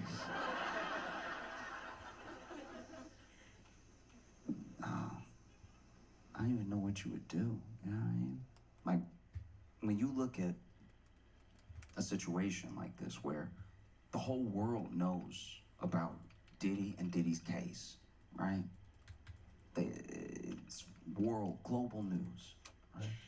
And everyone is expecting things to come out during his case, so there's more eyes on it than even when it started. It wasn't just a thing that popped up, oh, Diddy got arrested and then it's over.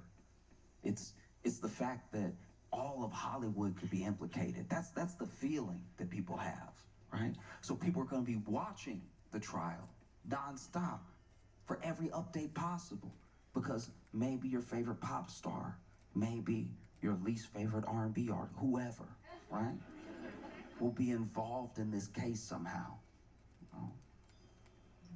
And so the whole world will be watching, and the whole world already knows. So how could you not have, in a sense, at least if you're Diddy's defense, a What? He turned as I fucking swung. Who can be impartial, who don't know who Diddy is, right? And then when you pull those people, a judge can say, and judges tell people all the time, look, I don't want you to engage with any media about the case. I don't want you reading any tabloids or social media or anything like that. And don't talk to anybody about the case. No podcasts, no whatever, right? No interviews, no nothing. And even if you do that, it's impossible because of the way that we live in the world and the way that we interact with social, to not be bombarded with things about whatever the biggest news topic is. So then how is it possible for Diddy to have a fair jury, right? And his lawyer could have made that case just now. And instead he said, no, I'm getting away from this dude. I cannot be near him at all. That's so bad that the only black lawyer he had was like, nah. You're not gonna get me caught up. Because, you know, I think he's just scared. I think he's scared that he's so close to it that he's literally just representation, but he might go to jail. That can happen. I didn't know that could happen, but that can happen. I had never seen it happen in my life until Michael Cohen. Michael Cohen, in case you don't remember, was Trump's lawyer. And Trump got in some legal trouble, and somehow Michael Cohen went to jail. That's a superpower. That's a superpower if I've ever seen one. I've never seen someone dodge charges so hard they hit their lawyer in the chest. That's crazy. That's the I'm rubber, you're glue of law. That's insane. Trump had all this legal trouble. He's like, take him, Michael. I'm sure Diddy's lawyer saw that and was like, that could happen to me. I refuse. My last name is already Rico. No, have to get away. Because who takes up for you is huge. Who takes up for you in a situation where you're in the public eye and you have a scandal or you've been found to have done something, right? Whoever takes up for you, they do shift the narrative around you, and they do shift public opinion, either for you or against you, right? Like, let's say, in a scenario, right? Completely hypothetical scenario. Let's say I'm driving. I can't. I'm very bad at it. But let's say I'm driving. Once again, this would never happen, all right? I failed my driving test and I have not driven since, okay? I'm very bad. But let's say I'm driving behind the wheel of a car, which I should never be. It's a chair that could kill someone. It is insane that people just get in those and just go. Like, that blows my mind. I will take an Uber or the bus. I am fine without being behind the wheel of a death machine because all it takes is your foot and you could just take anybody out. That's crazy.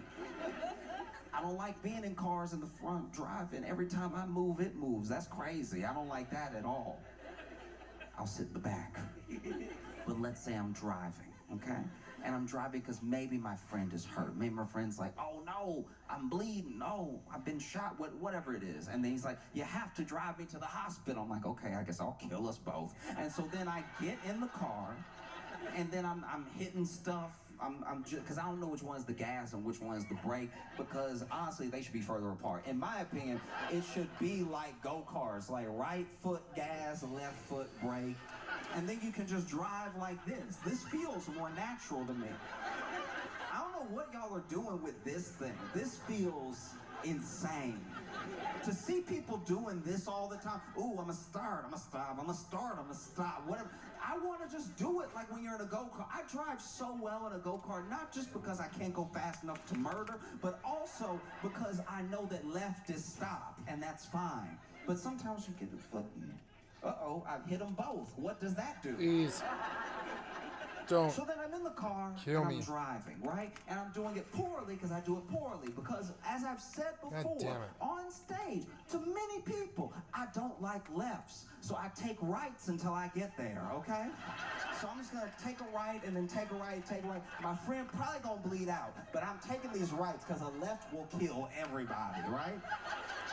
Now, I get to the hospital, let's say I've got to the hospital and I have run over at least 26 people, okay? So I'm being arrested, my friend is hopefully being treated, so I've saved his life, but I am in a lot of trouble. And let's say that Dolly Parton came to my defense, right? Because I'm not famous enough to get in trouble on the news, but there might be a couple of tweets where it's like, do you see that comedian just floored everybody?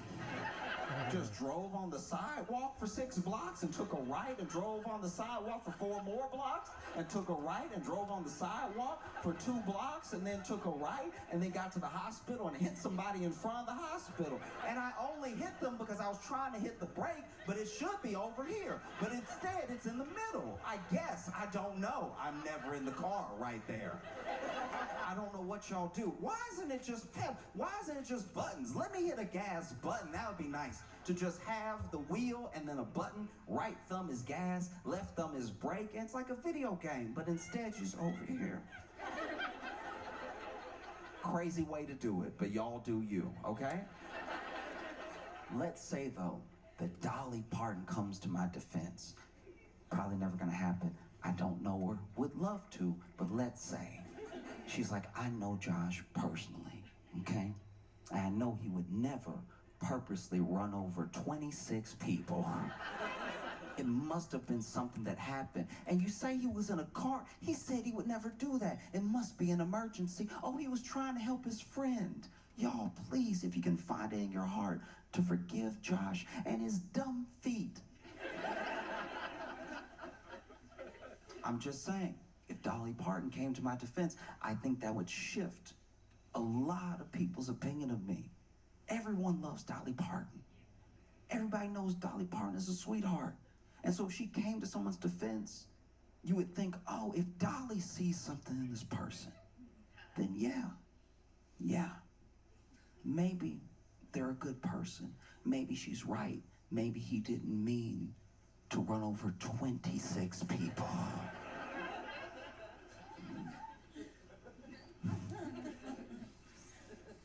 No. I don't know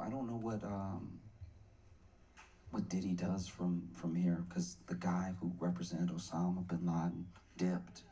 I don't know who you get after that. That seemed like the bottom or the top, depending on what your definition of willing to represent evil is.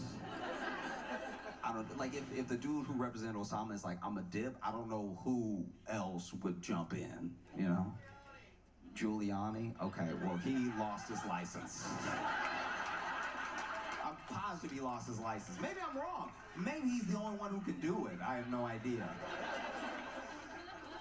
Because someone did come to Diddy's defense in the wake of Diddy losing that representation, you know, close proximity to Diddy's lawyer being like, I can't do this anymore. Someone did come to Diddy's defense publicly. Unfortunately, it was Kanye West.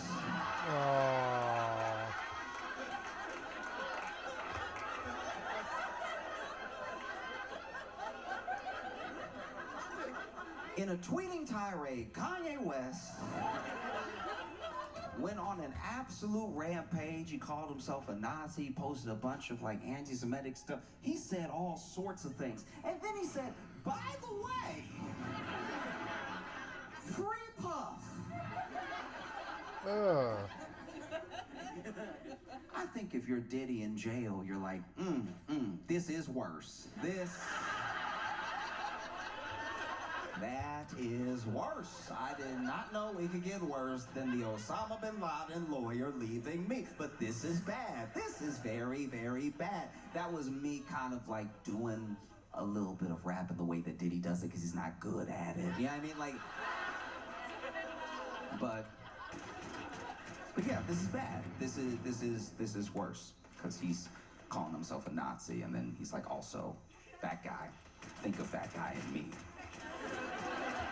together right now. Think of when you think of me, I want you to think of him, all right? But who knows? Maybe when the lawyer who represented Osama bin Laden dips, maybe the only person left to represent you is Ye. I think that's, I could see that. I could see Ye showing up to court being like, Your Honor,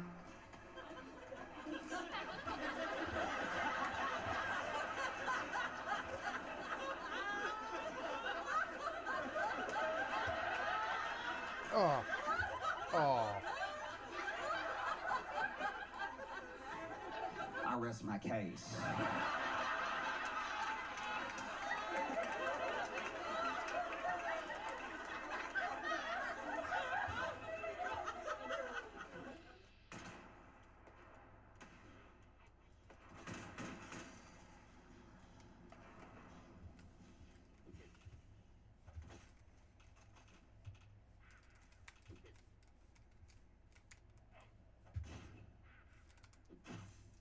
San Francisco, California. No.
Damn it, why won't you move?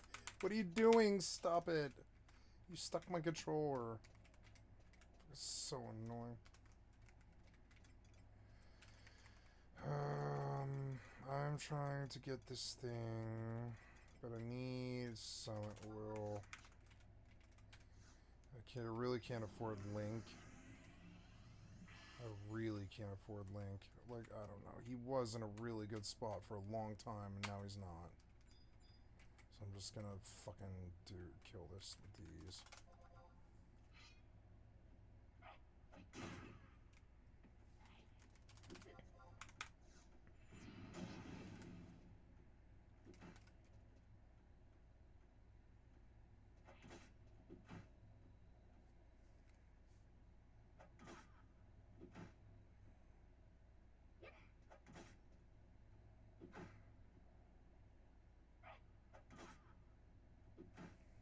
They don't link? Seems weird. Well, let's rest and get full.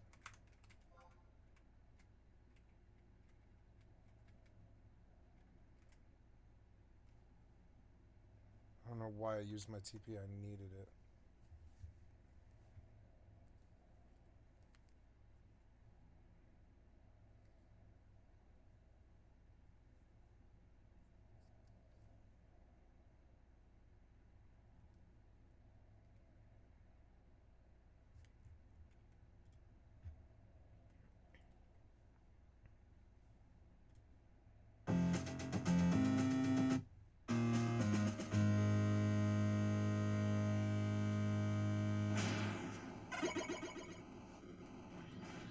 We're well into the new year, and it's been a cold winter. It'll be cold for a while, thanks to the groundhog. But the winter is the perfect time to just cozy up and watch some good movies. And with ExpressVPN at your side, your choices are never ending.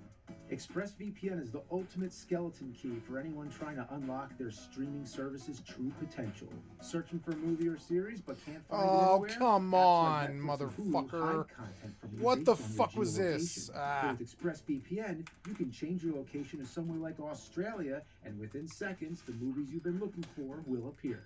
And with over 100 countries to choose from worldwide, you can find vampire movies hidden all over the place, like The Last Voyage of the Demeter, only streaming in France, and Abigail, only showing in the UK.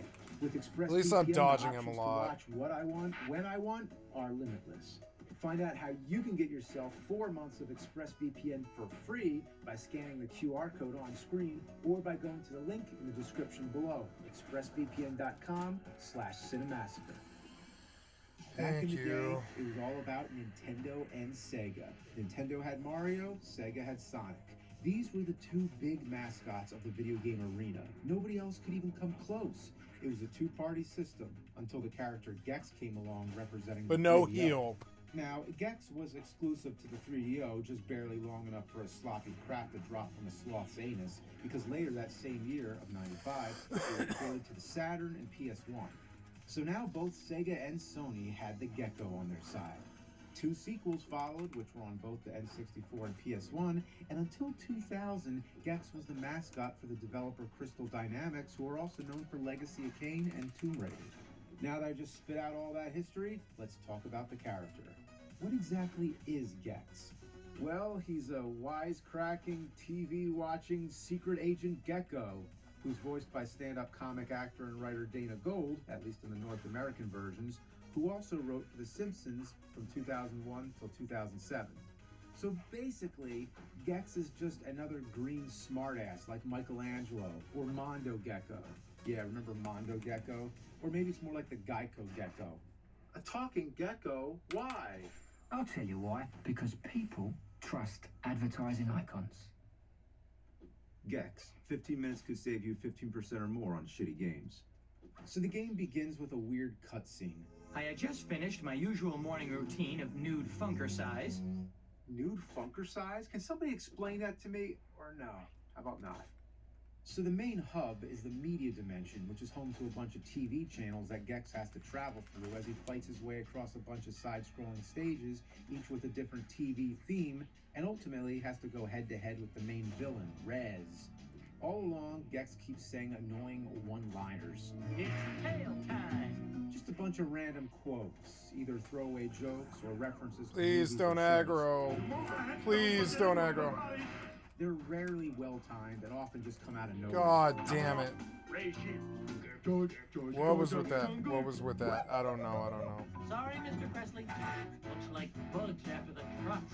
Hey, where's James Honda? This is the worst. Oh, God. Hey, where's James Honda? Jeez, Gex is annoying. I guess God it could be fucking argued that damn Mario it. is just as annoying Where did they sometimes. come from? There's no pops Maybe there. you've gotten used to Mario. The skeletons don't pop where I pulled him. They just don't want me to have this. But this It's is like if I just insane. blurt out unnecessary quotes any chance I get. I'm king of the world. Here's Johnny. There's Oh, I no gotta keep crime in going. Fuck it. baseball. Sometimes not only is it random, but it makes no sense. No, it's This three. place It's is three. weirder It's than three. 4th of July I at just Rick gotta James' go. I place. just gotta go. Huh. Rick God James, damn it! You wasted my 4th of time and July. my money. Piece of shit game. I don't get it. So, I played the 3DO, Saturn, and PlayStation versions, and they all seem identical.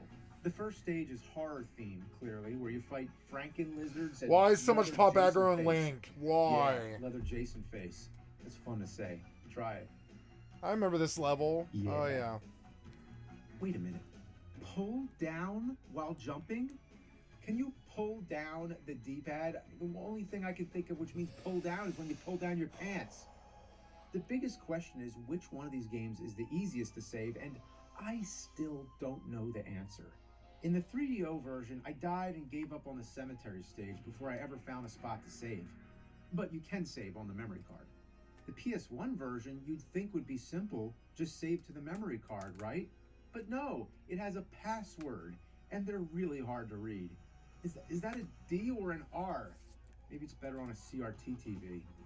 But man, it sucks having to re-enter the code every time you lose all your lives.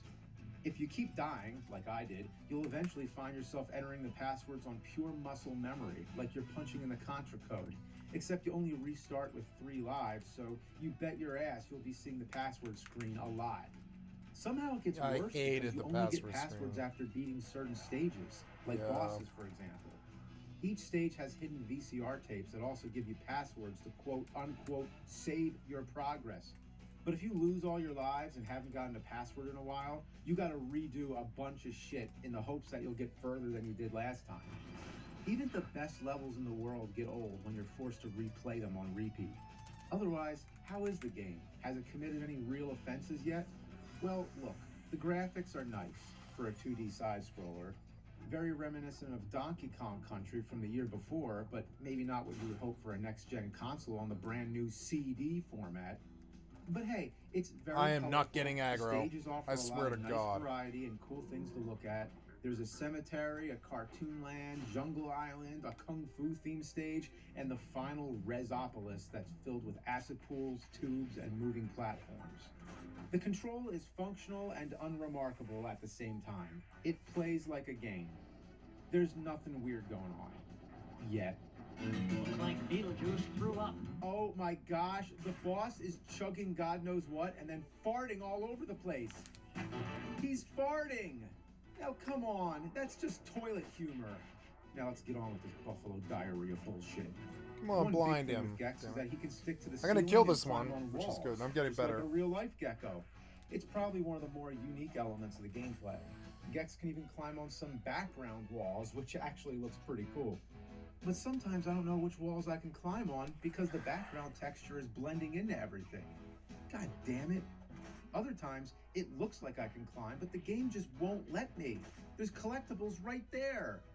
Now that kind of shit really grinds my gears, but what really gets me going are the bullshit deaths. Well, that's gotta leave a mark. Another one bites the dust. Drop the ball there. Crash and burn. Game over, man. That's what Gex might say, but I'll just go with a simple, good old-fashioned fuck. Oh my God, it's Gamera. And I'm not joking. It is Gamera. He's got the rocket jets and even does the spin. The real character's name is Toxic Turtle, but it's Gamera. Gamera! Gamera! Gamera! Now listen to me, grasshopper. Oh fuck, the game froze. You gotta be kidding me. That's Come just on, wonderful. Skull. Come That on, would've been a Skull. perfect time to shut the fucker off. God And damn it it. froze more than I once. didn't get it. But The God game damn it. isn't too Fucking bad. skull. In fact, That one I I'd didn't say have it's to a use pretty anything decent except for a side-scroller, sneak except wall. the stages stretch on way too long. Like this level from the cartoon world. It has a million doors you've got to go in and out of to get to the next part.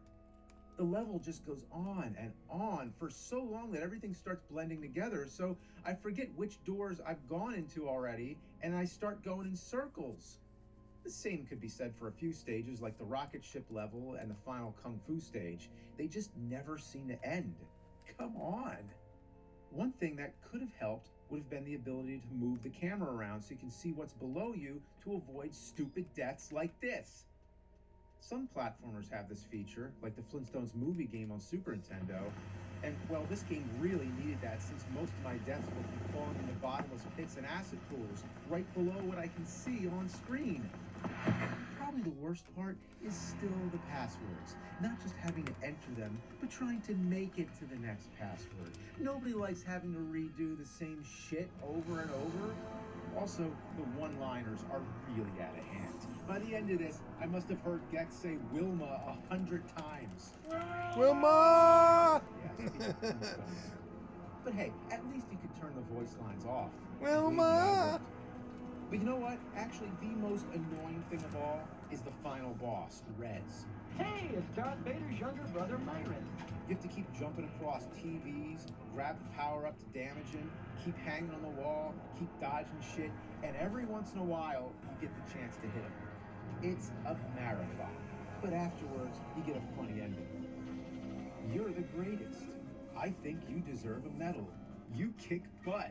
I think you are the epitome of all things great. You are the best gamer in the history of the state. No, more like the country. Actually, the best in the history of Earth.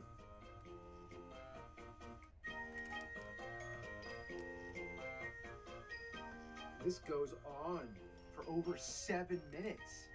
I would make a joke, but it already is a joke. And we have 2 more games to go. So up next is Gex 2, Enter the Gecko. This is the first 3D Gex game. It tried to copy Super Mario 64, as it seemed every game at the time did. And as I mentioned before, it was released on both N64 and PS1. Even Windows and Game Boy Color, if you really want to dig in. It's enough to make your head spin.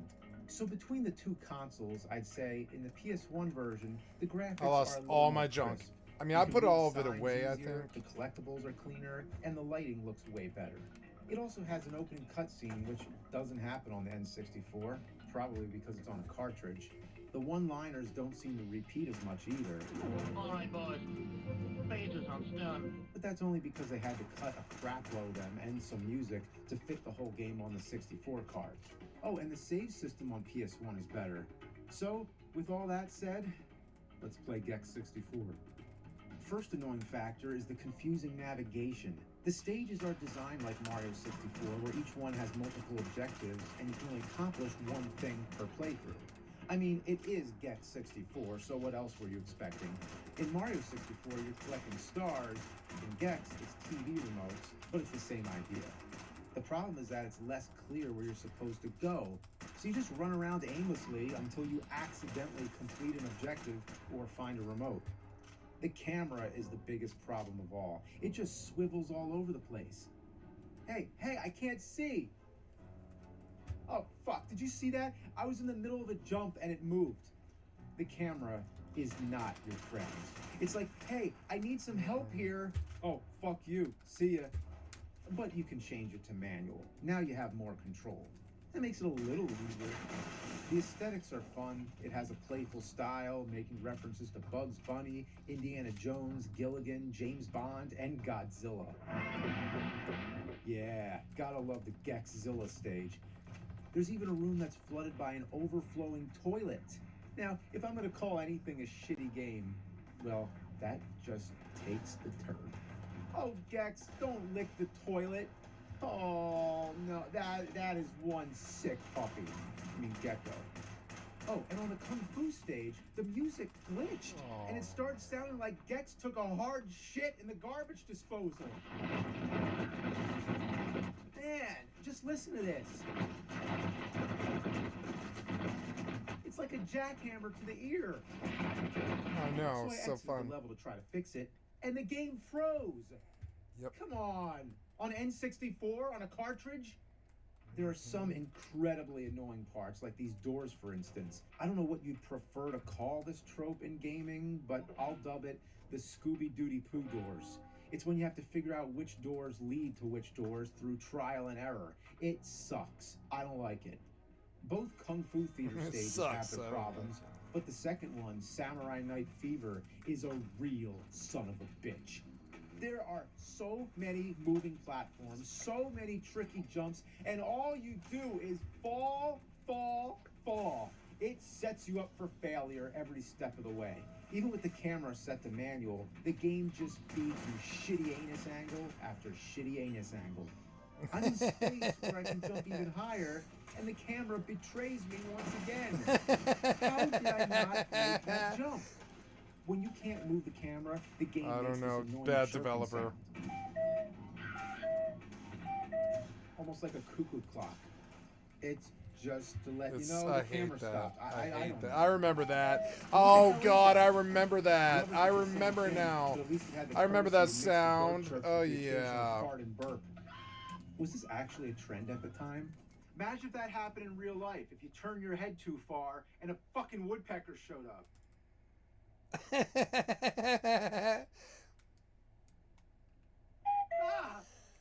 Then there's the N64 exclusive Titanic stage. Oh wait, there's a where you have to mining use point Gex's where? tail bounce to jump on Way shit. over there. What is all this supposed to be anyway? Fuck Bunch is of that? misplaced doorknobs and bandage faucets? snatch. I don't want him. Getting to the top of this thing is like trying to climb a crap house wearing piss slippers. I will say the final boss is pretty cool. Rez is back, but this time he can grow bigger. Weird, creepy, and definitely something to remember. But after it's all done, there's no clever end scene, nothing like that, at least not on the N64 version. So, let's move on. Next up is Gex 3, Deep Cover Gecko. It's another 3D game, and like the last one, it was on both N64 and PS1. And between the two consoles, aside from all the usual differences, they have their own opening cutscenes. At least N64 has one this time, but it's just a bunch of magazine covers and newspaper headlines flying at the screen while a random British voice tells you the plot. It all came to an untimely end when Agent Extra was mysteriously kidnapped. On PlayStation, Gex is now a full-on secret agent or something, and has a conversation with a large-breasted FMV woman. Yeah, they put a real-life actress in the game, similar to Vincent Schiavelli in Corpse Killer. Except this time, it's Marlaise Andrada from Baywatch as Agent Extra, so I'm sure it drew a few more eyeballs. Hey, speaking of secrets, you want to see my... Gex. What the fuck? Anyway, I'm gonna play N64 again because at this point, No! all Gex No! silly Okay. to adjust to a whole new controller layout. God damn it! Speaking, They you move want something every bigger in time. the Every sequel. time I An swing. evolution, not just a regurgitation of the same shit you swallowed before. More things to do than you did in the last game, you know. And God damn Gex it! Get 3 the actually does Priscos that. up. There are No. more stages to play with more. Oh God, this variety one's between roided. more God damn it! power-ups This and one's costume higher. changes, Oh. and even more collectibles to I don't know, I better exposition Speaking now. of collectibles, I haven't really gone into those yet, but essentially if you find 50 fly coins in a level, you earn an extra life. If you collect all 100, you get a remote. But if you die first, you're fucked.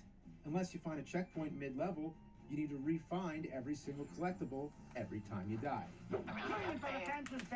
In Gex 2, when you die and come back, your total collectibles stay the same. So why do they feel the need to change this? Is it such a bad thing for people to get more extra lives? And Gex 2 even had cooler collectibles, since we're getting real petty at this point. Why do we go from a system with collectibles that change form and matched each stage's theme to generic golden fly coins like the first game? We went backwards. It discourages wanting to pick the things up altogether, but they are your main source of extra lives, and those fucking remotes are hard to come by. So even if you try to tell yourself that you're not going to pick them up, eventually you'll find yourself slipping into bouts of madness hunting for all 100 fucking fly coins. And then you die after finding 99 My of them last and start X considering potion. giving yourself a lobotomy before attempting that shit again. But you do. Like I said, I need the to skill up, stages and I'll feature a lot more buy variety meds. this I don't time. mind. The levels are still broken up by different themes or TV shows, but none of the themes repeat like they did in Gex 2. Gex has a different outfit for almost every stage too. Sherlock Holmes, a gladiator, an Egyptian pharaoh, a mobster, Little Red Riding Hood, and Dracu-Gex, to name a few. He's got more wardrobe changes than Mel Brooks in one of his films. One stage I is think I Christmas better themed. It has you run. battling snowboarding elves and Santa Claus to the death. I can live right now. I don't know. Another He stage lets might. you drive a tank He and might blow up a kill city, me. while another takes you all I over a can't take the pirate ship. chance. There's even a stage where they do I the can't good, do the it. bad, and the ugly whistle, and Gex dresses as the man with no name. I have to get How out while I fucking have the badass chance. is that? You feel lucky, punk? I can't believe I Wait, burned so much does that say money what I too. think it I says? burned like Is that 20K. a Donner Party reference? You know, the Donner Party who resorted to cannibalism to survive? And I thought this sign was a little much for a Nintendo game. I mean, that's pretty crazy. And wait, what's that sign coming into view? Visit Pooptown, USA? Pooptown? You're shitting me, right? Oh my god. I think I see it on the horizon. Holy mother of God, that is one big pile of shit. And it's covered in nuts. That's gross. I'm riding an ass on a turd. Oh, Gex, don't lick the turd. Yeah, those peanuts are not sanitary. Much like the last game, all the stages are connected by a hub world, this time apparently Gex's secret island cave, where you can run around and decide which order to play the stages in. Yeah, I mentioned Mario 64 a lot, and not only did it revolutionize the 3D platformer as a whole, but it also solidified that if you're going to make one of these things, then everything needs to be connected in a hub. Yeah. Whatever happened to a simple map? You know, like Gex 1. No, that would be too easy. So you have to run all over the fucking Gex place, 2 was high good. and low for minutes at a time just to play the next stage so that you can collect enough remotes to challenge the bosses. Gex was good. You can tell wrestling was still really hot in '99, just in case anyone forgot, because the first boss fight is a wrestling match against Rock Hard. The boss music even sounds like a crappy wrestler's theme song. Yeah. That's the bottom line with Rock Hard. Oh, that's messed up. Now it's fucking personal. Hit me, go on, hit me! Oh, you gotta be fucking kidding me, right? He turned me into a basketball? Oh, the fucking disrespect. Beating the bosses nets you the key to the next section of the hub world and your next slew of levels to find. Besides Rez, the final boss, the only other major boss in the game besides Rock Hard is the Lizard of Oz. Lions and tigers and gecko shit, oh my! I wonder if Gex likes to wipe his ass with his tail. Anyway, he's dressed as the Tin Man for this battle. I hope he didn't use aluminum paint for the costume. Just avoid the annoying TV enemies and shoot him in the giant dumb face with the cannons that appear, and you're one key closer to the final battle. Gex 3 is actually not that bad. Sure, it's got some problems, but overall, I had a lot more fun than I was honestly expecting. I mean, yeah, I got lost pretty often, and I wasted more time than I'd like to admit, wondering where the fuck the last collectible is on this damn beanstalk. Oh, there it is. Pretty much if you liked Gex 2, you're probably gonna like Gex 3. They even fixed the camera, mostly. I mean, I just don't think I can bring myself to hate a game that brought us Pooptown, USA. After beating the final boss on N64, the game ends on another wet diarrhea fart to the face. We cut to Gex's rad, bow-tied fucking turtle butler Alfred relaxing on the beach. We were all Yeah, about British butler named Alfred. 12 So when that game came remember that out. random British voice I mentioned in the Between beginning about of the 9 video? and 12. Yeah, that was Alfred. Alfred. So everything was fart jokes and butt jokes, all by himself. and everything was Try saying Gex couldn't have claymation done it and without stuff, his help. you know, for Like his 12-year-olds. tooltips in game were really all that helpful. Super Nintendo stuff. Training area should allow you to brush up on your skills. No fucking kidding. Yeah, and he dropped some sequel bait. Mr. Gexon. Oh, damn it, I burned through 3 X potions. Man, I burned through like 20K worth of meds, but I mean, I got some skill up and I tried. I learned that I'm going to have to keep going up like another level before I'm ready. I'm not ready till 30 maybe. I'm not ready till level 30, but at 30 I can go get a skull.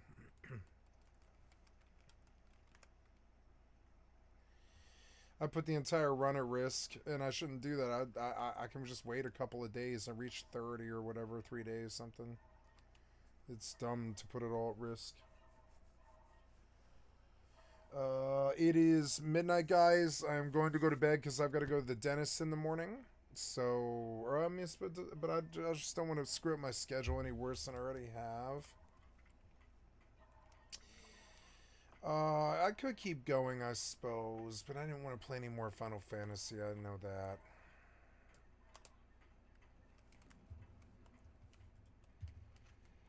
Find Delbert Winters in Flatwoods, which I think is like right over here.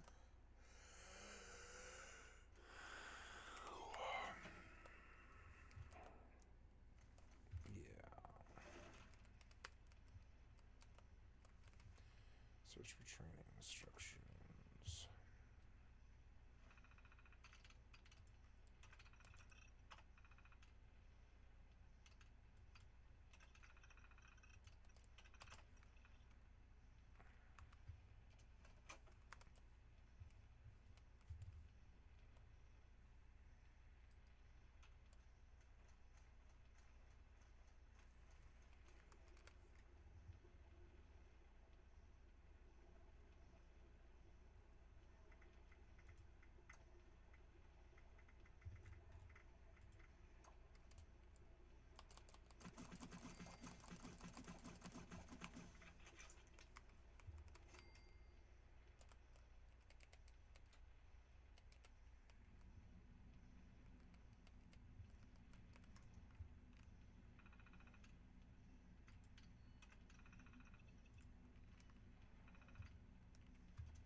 This is how 76 quests were at launch. You would come to a computer and it would be like, go do things around the town. That's what they thought the game was going to be, is just go to a computer in the town and it will tell you to do things. And then they brought all these other NPCs with all these other missions and it just became a Bethesda game, but it wasn't that when it started.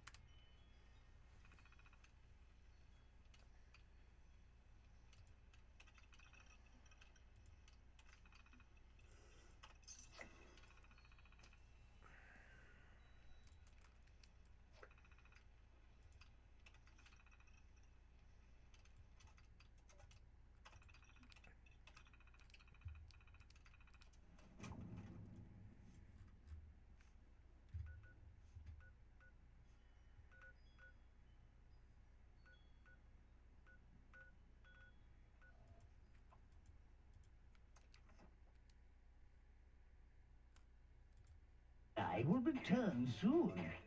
Ta-ta for now. But this would end up being the last Gex game, so I guess it was just wishful thinking. Yeah, and they stopped making them. Yeah. You inspired me to make a game. Femboy Talent Agency Simulator. I'm working with what I know. It's in simple C99 with a graphic framework. The engine is my own, which does bump the difficulty, but I like the option to implement anything I want. You know, that's completely fair. It's 2025. You want to build your own engine because you want to? Great. You want to make a femboy video game? You do it. You have fun. Someone in chat saying I have a mighty need. There you go. You got your first customer right there. Wood. There you go. You've done it. You inspired me to make a game. Femboy Talent.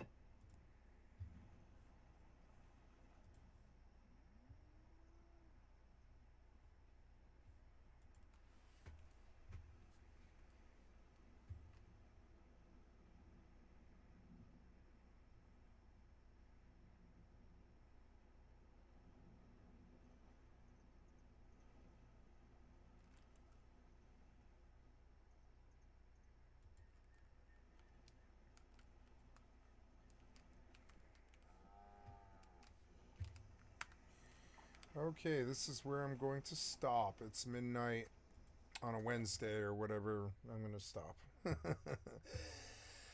I love you guys. Thank you so much. It's been a good day. Did a whole bunch of Dragon's Dogma 2 today, like 9 hours of Dragon's Dogma 2, and then a bunch of 76 in Final Fantasy, and just doing a whole lot. And then also Two Worlds 2.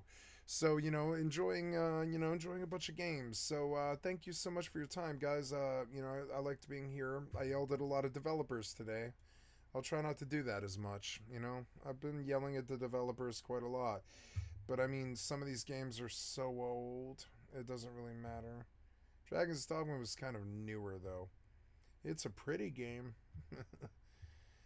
Anyways, I am Skycatlive. I'm a full-time variety gamer all day, every day. Put me on in the background. Click on the cast face to donate. Come to my Twitch TV or my YouTube. Give me a like, sub, or follow. And thank you to all the people who have given me a like, sub, or follow for 8 months. Wow, yeah. Thank you, Glorbus. And so, yep. And, yeah, and thank you, everybody. I'm going to bed. Thank you for your time. I love you guys. Thank you. And, I guess my tablet screwed up earlier today. It's kind of annoying, but, there we go. I am going to stop this video here. And, there we go.